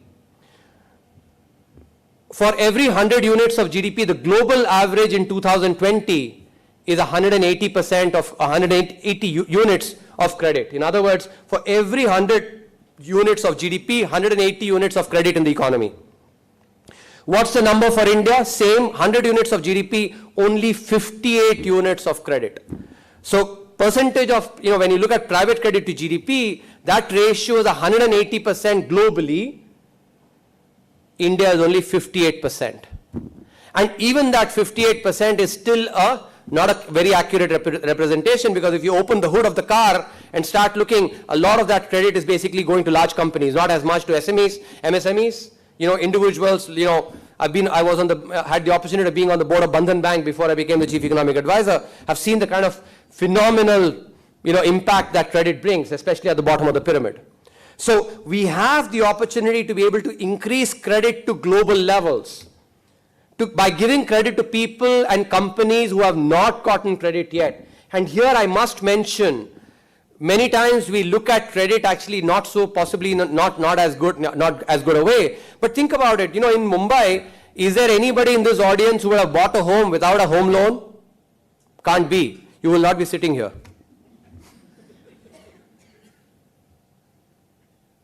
Each one of you, back in 2000, I bought a place in Goregaon when I was working with ICICI. Of course, bought using a home loan. So if credit is taken for asset creation, that is something that is absolutely good. It actually adds value in the economy. In India, almost no one takes a loan to go on a vacation, or nobody takes a loan to go and buy or basically buy food for oneself. We don't do that. That's not part of our culture. So in India, credit creation, most of it, even if let's say, the loan is being taken to buy a two-wheeler or a four-wheeler, that does enhance productivity. Somebody who's basically riding a bicycle and therefore takes 45 minutes to go to work, even in a town, now let's say goes on a two-wheeler. My father, for instance, used to, most of his life used to bicycle to work.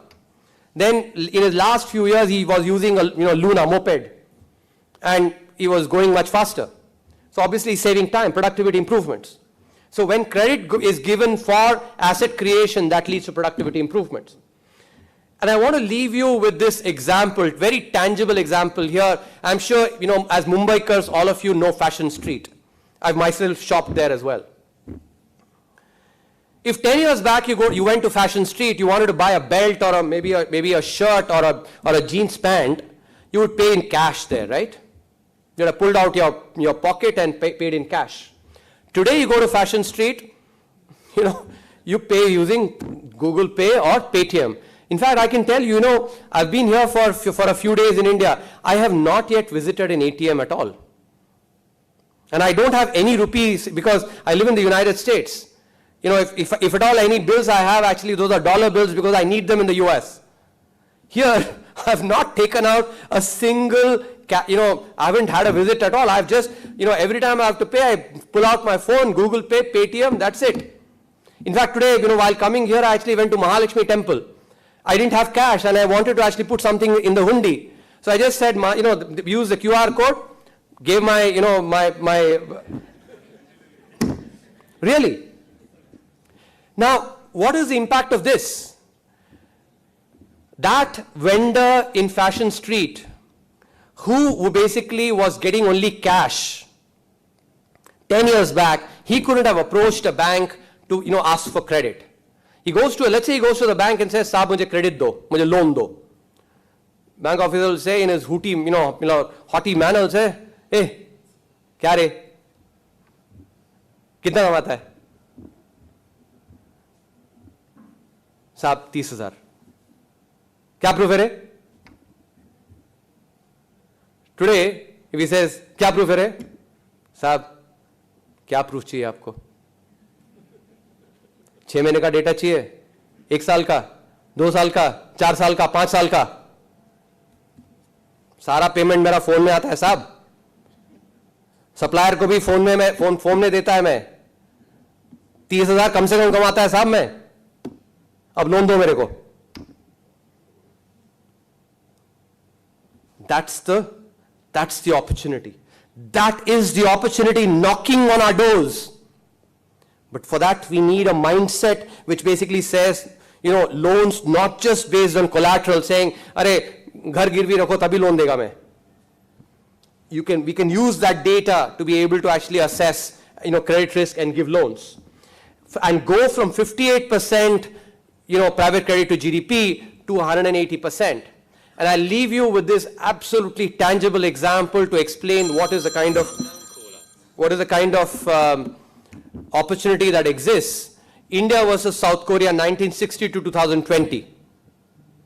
We all know today we import, phones. If you have a Samsung phone, I'm sure that's come from South Korea. If you drive a Daewoo car, I'm sure it's come from South Korea, right? In 1960, India's private credit to GDP ratio was 8%. I want you to pay attention to these numbers.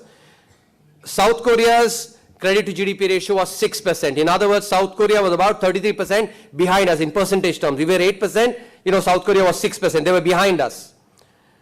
In the next 60 years, South Korea grew its private credit to GDP ratio from 8% to 178%. Almost a 45-degree line. India grew its credit from 8% to 58%, 15-degree line. And what is the result of that? If it was the reverse, I have no hesitation in saying, and I cover this in the book as well, we would have been exporting our Jio phones to South Korea rather than importing their Samsung phones. We would have been exporting our Indica cars and Nano cars and maybe other branded cars, which didn't happen, could have happened, instead of importing their Daewoo cars. That's the kind of impact that credit creation creates. Credit is basically the lifeblood of an economy. So this is also catch-up growth. We are at 58%, global average is 180%.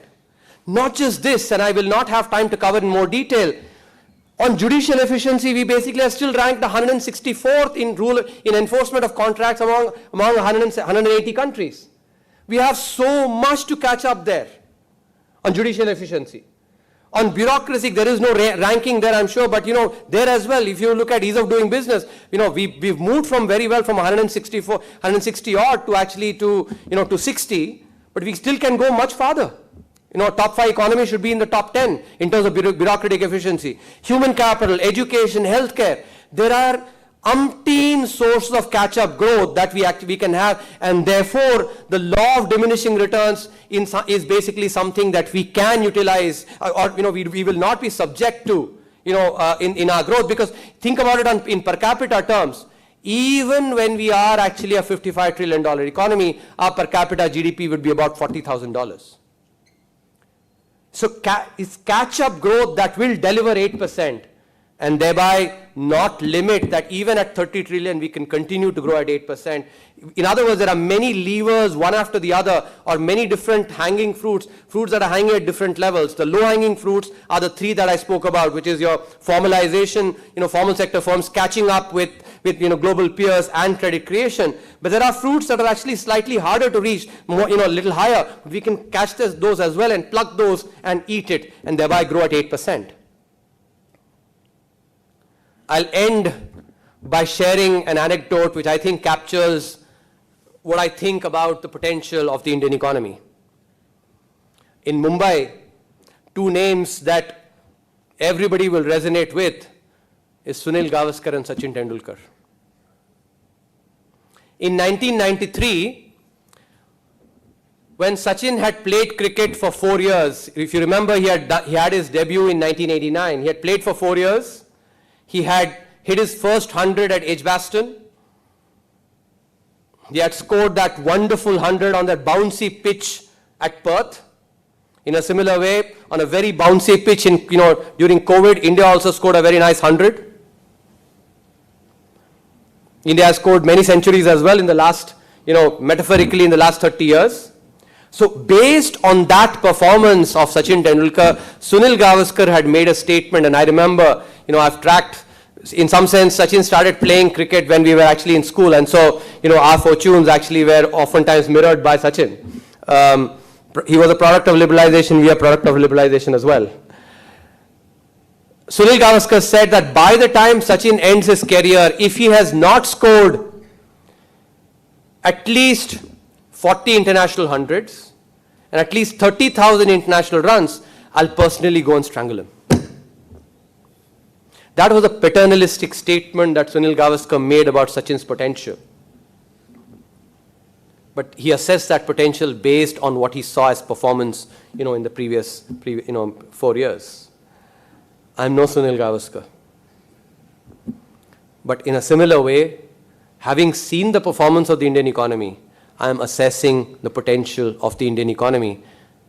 And India, by utilizing these sources of growth, India can be the Sachin Tendulkar of the global economy when it turns 100. Thank you very much.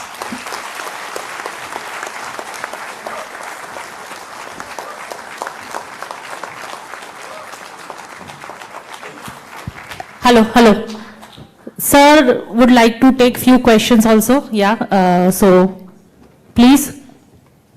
Take mic.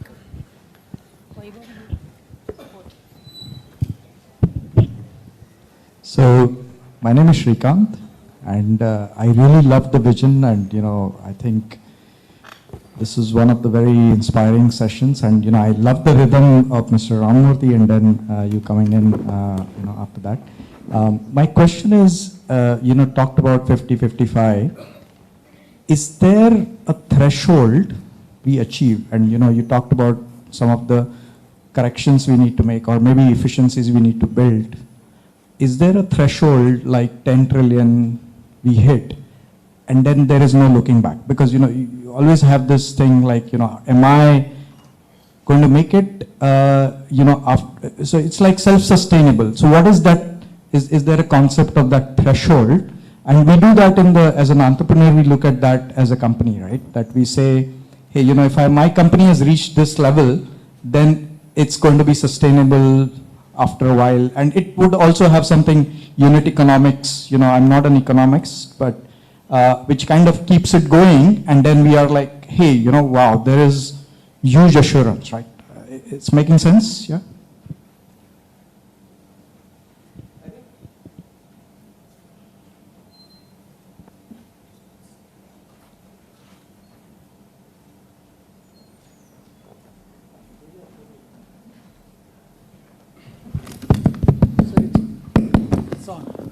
It's on? Yeah. Okay.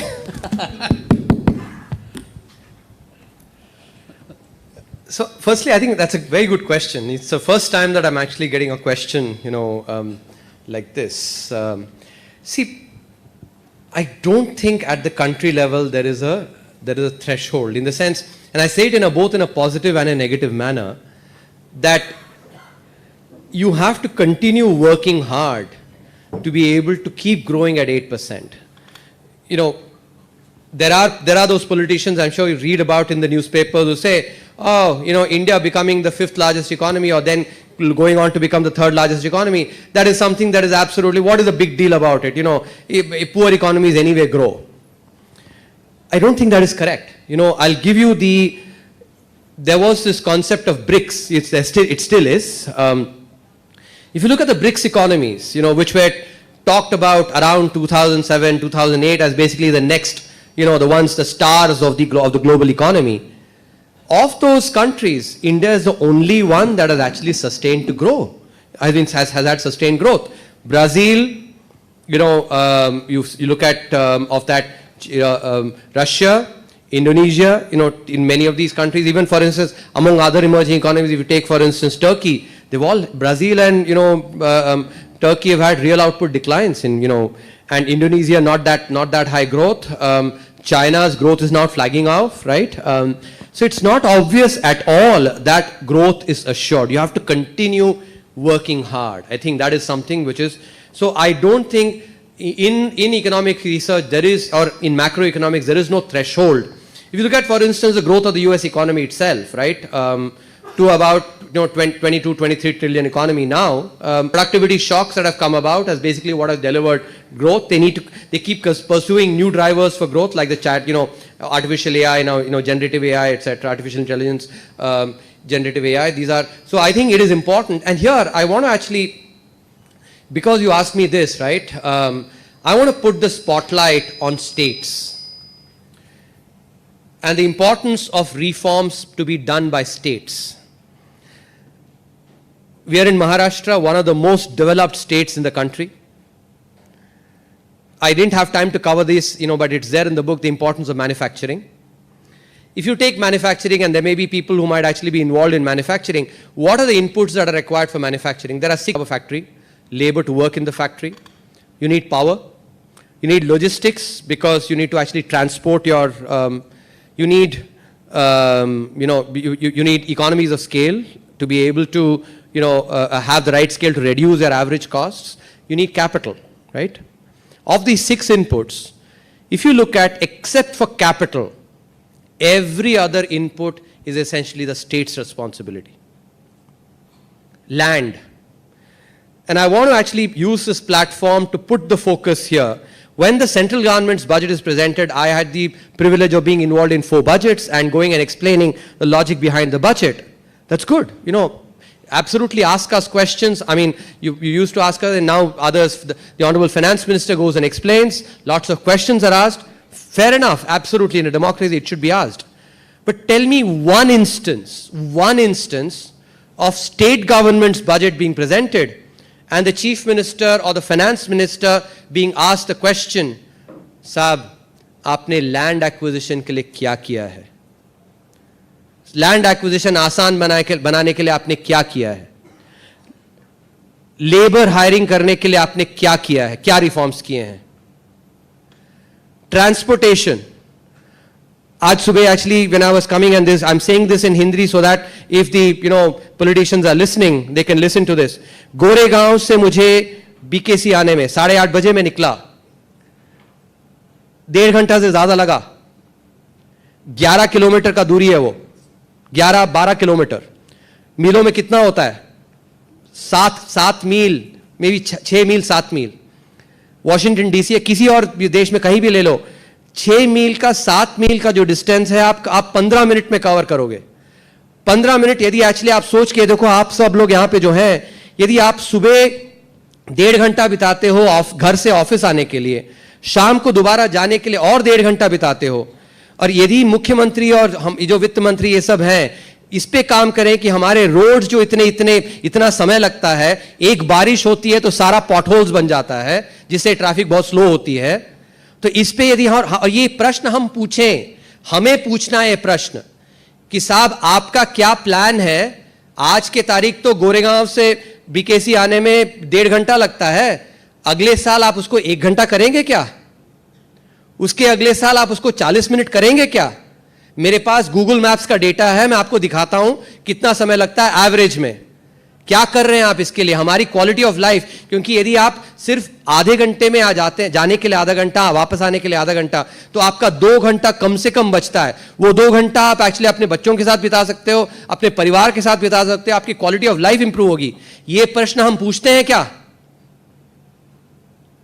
और किसी भी democracy में actually यदि हम पूछेंगे नहीं तो वो क्यों करेंगे? एक मीडिया चैनल बताइए यहां पे मुझे, एक्चुअली जिस मीडिया चैनल ने महाराष्ट्र के बजट या फिर गुजरात का बजट, सिर्फ महाराष्ट्र को नहीं बोल रहा, आंध्र प्रदेश का बजट, तमिलनाडु का बजट प्रस्तुत हुआ, उसके बाद फिर बजट का विश्लेषण हो रहा है, मुख्यमंत्री को बुलाया जा रहा है, उसमें नेशनल टेलीविजन में सवाल पूछे जा रहे हैं. हो रहा है क्या? एक वाक्य बताइए मुझे एक भी वाक्य नहीं दिखता. और ये B.R. अम्बेडकर जी का ये राज्य है, उन्होंने जो कॉन्स्टिट्यूशन लिखा उसमें क्या लिखा? उसमें that India is a federal structure, यानी कि राज्य की भी जिम्मेदारी है, राज्य की उनके अधिकार है, उनके जिम्मेदारी भी है, केंद्र की भी है. जब लैंड एक्विजिशन की बात आती है, एग्रीकल्चर की बात आती है, राज्य अपना अधिकार सिद्ध करते हैं. अधिकार और जिम्मेदारी एक कॉइन के एक्चुअली 2 साइड्स हैं. There are 2 sides of the same coin. सिक्के के 2 पहलू हैं. यदि वो सिर्फ अपना अधिकार सिद्ध करें लेकिन अपना जो रिस्पॉन्सिबिलिटी है, अपनी जो जिम्मेदारी है उसको ना याद करें, तो किसको याद दिलाना है? हमें याद दिलाना है, चैनल्स को बताना है, आप जैसे लोगों को बताना है. लॉजिस्टिक्स के लिए इकोनॉमीज ऑफ स्केल. यदि परमिशन के लिए आपको लैंड के लिए परमिशन लेना है, एनवायरमेंटल क्लियरेंस लेना है, इधर उधर आपको एक जगह से दूसरे जगह भटकते रहना है, 3 महीने 4 महीने 7 महीने लगते हैं, तो कैसे बिजनेस बनेगा? तो जब रोजगार की बात है, ये इसमें फोकस में डालना चाहता हूं कि सिर्फ रिजर्वेशन की बात करें वो क्योंकि रिजर्वेशन का यदि मैं उदाहरण ये दूंगा कि एक छोटी सी, मान लीजिए आप छोटा पिज्जा है, स्मॉल साइज पिज्जा लिया, तो बच्चे झगड़ा करेंगे कि मेरे को बड़ा पीस दिया, मेरे को छोटा पीस दिया, छोटा पीस. लेकिन यदि हम बड़ा साइज पिज्जा खरीदते, एकदम लार्ज साइज, तो सबके लिए पर्याप्त रहता है. तो जब हम रोजगार बनाएंगे, छोटा साइज पिज्जा पे झगड़ा ना करके बड़ा पिज्जा रहेगा, तो एक्चुअली सबको ये रिजर्वेशन और इसकी जरूरत ही नहीं है. रोजगार बनाना, और रोजगार प्राइवेट सेक्टर में बनता है. तो मैन्युफैक्चरिंग बनने के लिए जो 6 इनपुट्स मैंने बात की, उसमें से 5 इनपुट्स राज्य सरकार की जिम्मेदारी है. चूंकि आपने ये प्रश्न पूछा कि हमें किस थ्रेशोल्ड में, किसी भी थ्रेशोल्ड में हम खुश नहीं रह सकते. हमें एक्चुअली काम करना है और हमें राज्य सरकारों पे दबाव डालना है कि ये जो 5 इनपुट्स हैं, लैंड, लेबर, पावर, यदि वो सिर्फ किसानों को फ्री देंगे तो इंडस्ट्री के लिए तो कॉस्टली होगा, क्रॉस सब्सिडाइजेशन के कारण. कब उसको बंद करेंगे? और जो हमारे जो डिस्कॉम्स हैं, डिस्कॉम्स को कब उनका जो ब्लीडिंग है वो कब कम होगा? तो ये चीज़, ये सवाल हमें पूछने पड़ेंगे. इन जनरल हमें सवाल पूछने पड़ेंगे कि आपने क्या रिफॉर्म्स किया है. सिर्फ केंद्र सरकार से हम पूछें ये सही नहीं है, कि राज्यों की उतनी ही जिम्मेदारी है. तो आज, और ये मैं एक और बताता हूं, पिछले 30 साल में केंद्र सरकार में काफी सारे रिफॉर्म्स हुए हैं. अब ये जिम्मेदारी राज्यों को लेना होगा, राज्यों को रिफॉर्म्स करना होगा, और लैंड सबसे अहम है इसमें. तो ये प्रश्न हम पूछें तो $55 ट्रिलियन जरूर बनेगा. वो सचिन तेंदुलकर की जो 100 सेंचुरीज बनानी है, अब राज्यों को वो सेंचुरीज बनानी है.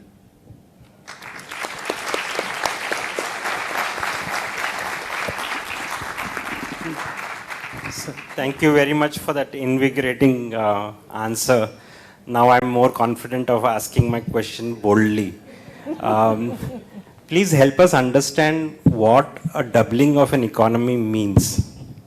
What does doubling of an economy means from Maharashtra point of view? So last 6 months I've been entertaining this with my colleagues and friends and even some of the ministers in Maharashtra that when will we be a $1 trillion economy? And how fast can we do it? I'm a project management person, and in L&T I was responsible for making a project faster. Right. So if you did a 36-month project, I wanted to do it in 28 days. So that was my thing, and many of my project directors surpassed my goals. So I have 3 tactics I want you to help me validate. One is skill to competence for our youth. Another is owning of technology and creating of service infrastructures. Those are the 3 tactics that I've been chasing the last 6 months. The risks that I'm scared about, Japan's economy plateaued at some point, and these are the big brothers and the wars in the rest of the world. So if you allay some of my fears, and if you reinforce my tactics, I would be grateful. Thank you very much, Dr. Krishnamurthy. Happy to.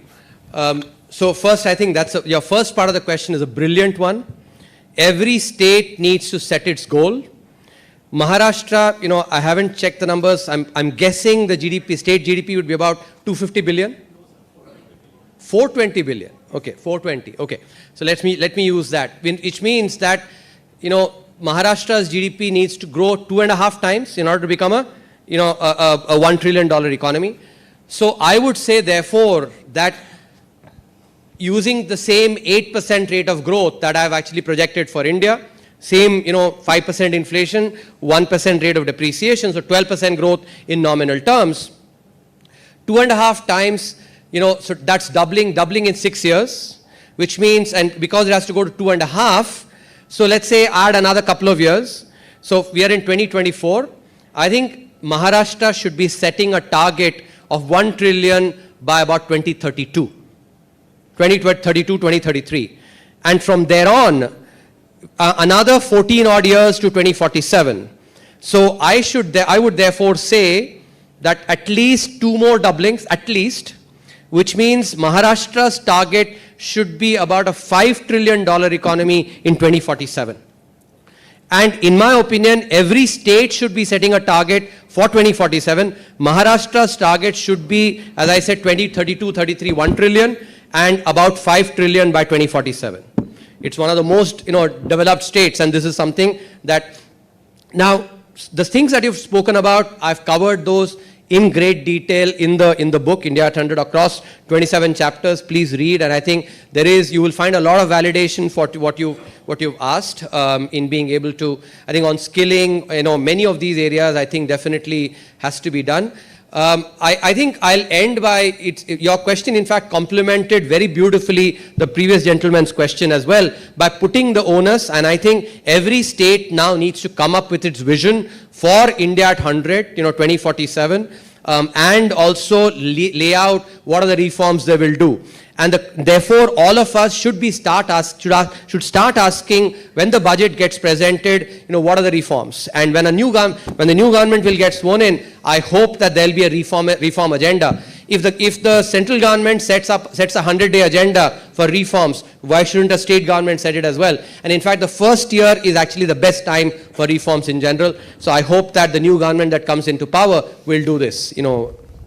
So, we can take only this last question because sir has to catch a flight back to US. So we'll take one question. I'm Pramod Shah, former chairman of the Institute of Company Secretaries of India, and presently I'm president of Bombay Management Association. So there are 2 observations I just want from you. One is, sir, your views on the inequality which is happening, sir. And number 2, sir, demographic dividend versus employment and education, sir. Okay. Thank you, sir. Please don't call me sir. You're much older in age, and thank you so much for Activities, sir. I work 18 hours, no problem.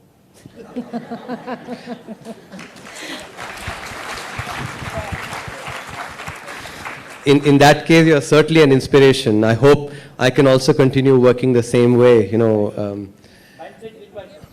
Indeed, mindset makes a big difference. I think you're absolutely right on that. That your question also reminded me that one part that I actually left off on challenges. I'll cover that here. So on inequality, whether it's on inequality, on some of the other aspects, I think we have to think for India and solutions that are tailored to India. We should not be importing, cut pasting ideas that are actually applicable in the advanced economies. For instance, there was a time in the 1980s where many Bollywood songs had the same tune, just lyrics were changed. There were songs from, tunes from Hollywood. We used to have, that kind of, Bollywood moved on from that. I think in the space of ideas, similarly, we have to do that. The reason I bring this up is because a lot of us, I think have had the opportunity to read Thomas Piketty's Inequality and then, start pontificating about it for India. It is important to see this in context. Couple of points that I want to share with you. First, inequality has many dimensions. There's, of course, wealth inequality, which is, I think, the most one thing that all of us, think about. A second aspect is actually what is consumption inequality, which is how much people are consuming. And here, using data, because many times we keep believing, inequality is increasing. But if you look at consumption inequality using the per capita consumption expenditure data that is put out by NSSO, 2012 to 2022, the measure of inequality that is used is, it's called the Gini coefficient. Both in rural areas and urban areas, consumption inequality, I'm not saying wealth inequality, consumption inequality has declined both in rural areas and urban areas from 2012 to 2022. This is something that has rarely happened in India. This is during a period of very good growth. That growth has been inclusive. Earlier, if you remember, Ramuti sir was talking about how inclusion has happened in stock markets, capital markets. You look at bank accounts, more than 500 million bank accounts. That is what has actually helped reduce this inequality. So I think we have to be careful to not always say, just because some NGOs keep saying basically that inequality is increased, we have to look at the data and get informed by. Now, on wealth inequality. And there is a chapter that I have in the book. We have to think about what is the implications of that. If you look in the advanced economies, you plot, and I have various charts in the book. You plot on the x-axis inequality. On the y-axis, plot various socio-economic indicators. It could be crime rates, it could be divorce rates, it could be, mortality rates, it could be mental health, any socio-economic indicator. What you find in the advanced economies is that higher inequality means lower socio-economic indicators. In other words, there's a negative correlation. I'm not saying which way the causation goes. I don't know that. It's hard to pin that down. But higher inequality correlates to lower socio-economic indicators in advanced economies.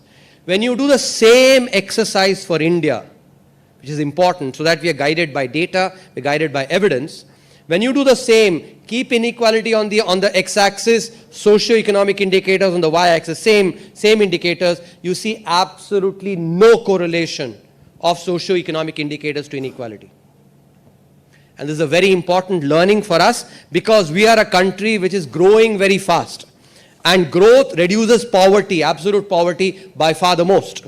So this is something which you have to be very careful about. Last point that I want to leave you with. When we talk about wealth inequality, and given our socialist era, we often think about wealth and wealth creation in not very good terms. This is important for me to talk about because wealth inequality, think about it, any industrialist, and by the way, I'm not speaking for or against any industrialist X, Y or Z. One of the things that I've been very diligent about is that मैंने किसी भी industrialist का नमक नहीं खाया है. I have not taken even 1 rupee of consulting from any industrialist so that I can speak with absolute, without fear or fervor. So when I say, I'm saying actually, and that's why industrialists X, Y, Z, U, V, W, A, B, C, whatever it is, their wealth, do they keep it in the form of 2,000 rupee, notes that they pack into their mattresses and sleep on them? Is that what their wealth is being used for? Or do they pack it into their, the various sofas that they sit into? Is that where their wealth is deployed? The answer is absolutely no. Where is that wealth deployed? That wealth is deployed in companies. In fact, if we think about it, every one of us who draws a salary, at the end of the month, if we draw a salary which helps us put food on the table, it's either the government, which is also a wealth creator, or somebody, some private sector industrialist. There is some wealth creator there who has basically created a company, has created assets. That is what is creating jobs. So it is wealth creation that creates jobs in the economy. And I want to substantiate this with an example from my own life, from my childhood. My entire childhood was spent in type 2 quarters in Indian Railways. My father used to work in the clerical grades for a long time. He retired as an assistant accounts officer. He lost his father when he was 7 years old, and that's why he could only go to school. He never went to university. Gave me the privilege of going to university as the first person in my family. Now, as a lower middle class family, in some months we used to have a maid who used to come and actually help us wash, help my mother. She would wash the utensils. Now, this maid, this help, used to work in 9 other families. In other words, a lower middle class family like ours was providing 1/10 of a maid's job. Okay? A lower middle class family, we were not creating much wealth at all. We were drawing basically, wealth that was being created by Indian Railways. My father was drawing salary, so we were not creating any wealth. And jobs, how many were we creating? 1/10 of a maid's job. The jeweler in our town, Bilaspur, he was creating a lot of wealth. He was a wealthy person. He used to have about 100 people working in his business and in his house. So in terms of just the quantity of jobs, 1/10 created by a lower middle class family, 100 created by the wealthy family, 1,000 times as much jobs. Not just that, the wages that was being paid to each of these people who are working in that jewelry shop or the house were at least 5 to 6 times what we were paying the maid. So both in quantity and in quality of jobs, that wealth creator was creating far more jobs than those lower middle class families who were not creating wealth. So both from the the previous example I gave and this one, it is absolutely clear that wealth creation is something that is a sine qua non for job creation in the economy. And there is one thing that this country needs, it is jobs and jobs and jobs. So we need to start, and our politicians, I think the Honorable Prime Minister has done yeoman service in this. In one of his Independence Day addresses, he talked about respecting wealth creators. And yet we have large sections of the polity which actually still resorts to this rhetoric of thinking about and talking about wealth creation in bad ways. It's important that common people like us understand and appreciate wealth creation. And a last point here, because many times if you look at some of the youngsters who actually have made wealth, they've started companies. Those of us who are salaried, some of people say, "Arey, bahut paisa kama liya." Do we even reflect and think about the fact that how much uncertainty he or she would have dealt with when he started that business? How much uncertainty, how much risk? Maybe poor person or poor guy or poor gal has maybe ulcers because of having dealt with the stress. We all basically salaried people, we don't want to take that risk. हमको salary चाहिए भैया 31 तारीख को या 30 तारीख को हमको पैसा आना चाहिए बैंक अकाउंट में, हमको नहीं लेना risk. That person took that risk and has therefore created that company, and that company is providing thousands of jobs and thereby uplifting thousands of families. I'll end with this. If, for instance, my father did not have a job that was provided by Indian Railways, I wouldn't be here. Nor will my kids be studying.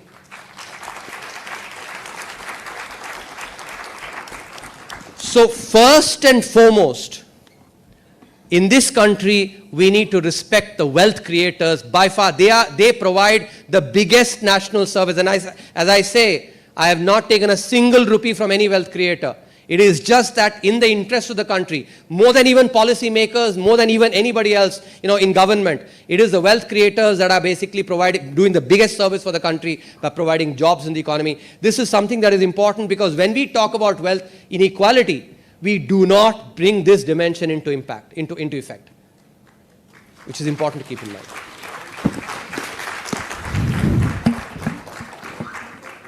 Thank you so much, sir. Okay. Maybe just a couple of minutes, very quick, just answer that. Sorry. No, I think I already, as you can see, he's taking away the mic from me.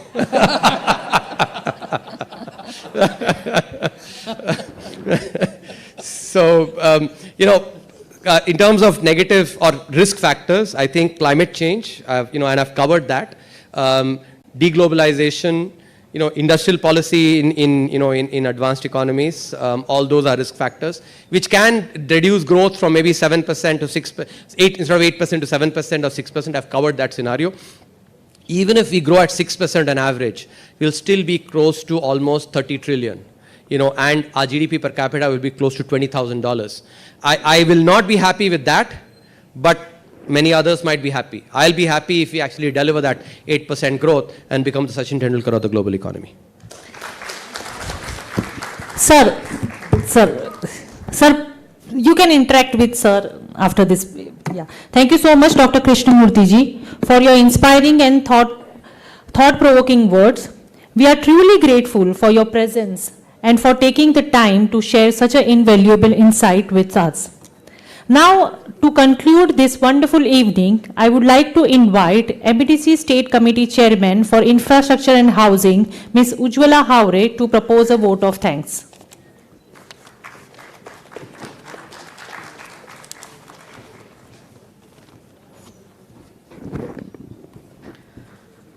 A very, very inspiring and enlightening evening indeed, sir. Dr. K. Subramaniam, Executive Director, International Monetary Fund, Shri Sundar Ramamurthy, MD and CEO, Bombay Stock Exchange Limited, Shri Atul Shirodkar, President, MEDC, Shri Ravindra Boratkar, immediate past President Nandakishore Kagliwal, he is not present today, Vice President, all Council Generals, Presidents of various Chambers of Commerce and Industry, and ladies and gentlemen, it is my pleasure to propose a vote of thanks at the end of this highly insightful, interactive meeting with Dr. K. Subramaniam, Executive Director, IMF, and former Chief Economic Advisor to the Government of India. At the outset, I sincerely thank Dr. Subramaniam, who has so kindly spared valuable time from his hectic schedule to enlighten us today on the host of issues pertaining to India's roadmap to a developed economy by 2047. These are all very topical and relevant issues concerning each and every one of us. Sir, we are greatly encouraged by your gracious presence on this occasion and have benefited immensely from your inspiring address. There is no doubt that your vision and leadership have brought innovative changes to the way economic policy is conducted in our country. My heartfelt gratitude is also due to our guest of honor, Shri Sundar Ramamurthy, MD and CEO, Bombay Stock Exchange, for having graced this flagship event of ours and provided his valuable insights on the occasion. Sir, no one can deny the contribution of stock market in ensuring that Mumbai remains the financial capital of our country. The sterling leadership that you have provided to this great institution is most commendable. MEDC always plays an important advocacy role on policy issues, and the suggestions and feedback obtained from today's insightful discussion will enable us to prepare a suitable course of action for further deliberations with decision makers. It goes without saying that all of us are stakeholders in the realization of Viksit Bharat. I would like to thank each and every one of you, ladies and gentlemen, for being with us today for this event and making us realize that we all have a stake in the underlying issues. Your presence and active participation is a source of encouragement to us. The media has always supported us by giving due publicity to our events and highlighting the council's viewpoint, which is in the interest of business and industry in Maharashtra.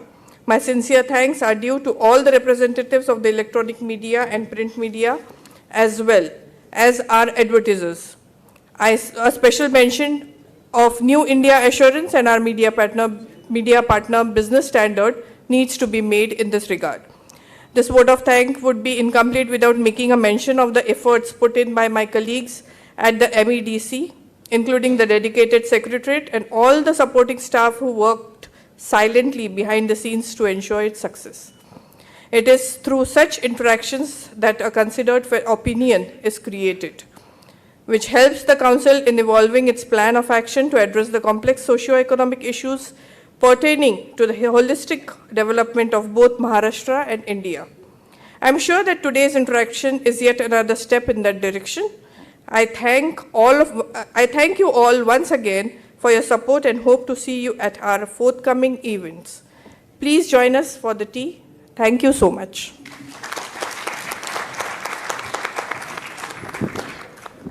Thank you, Ujjwala ma'am.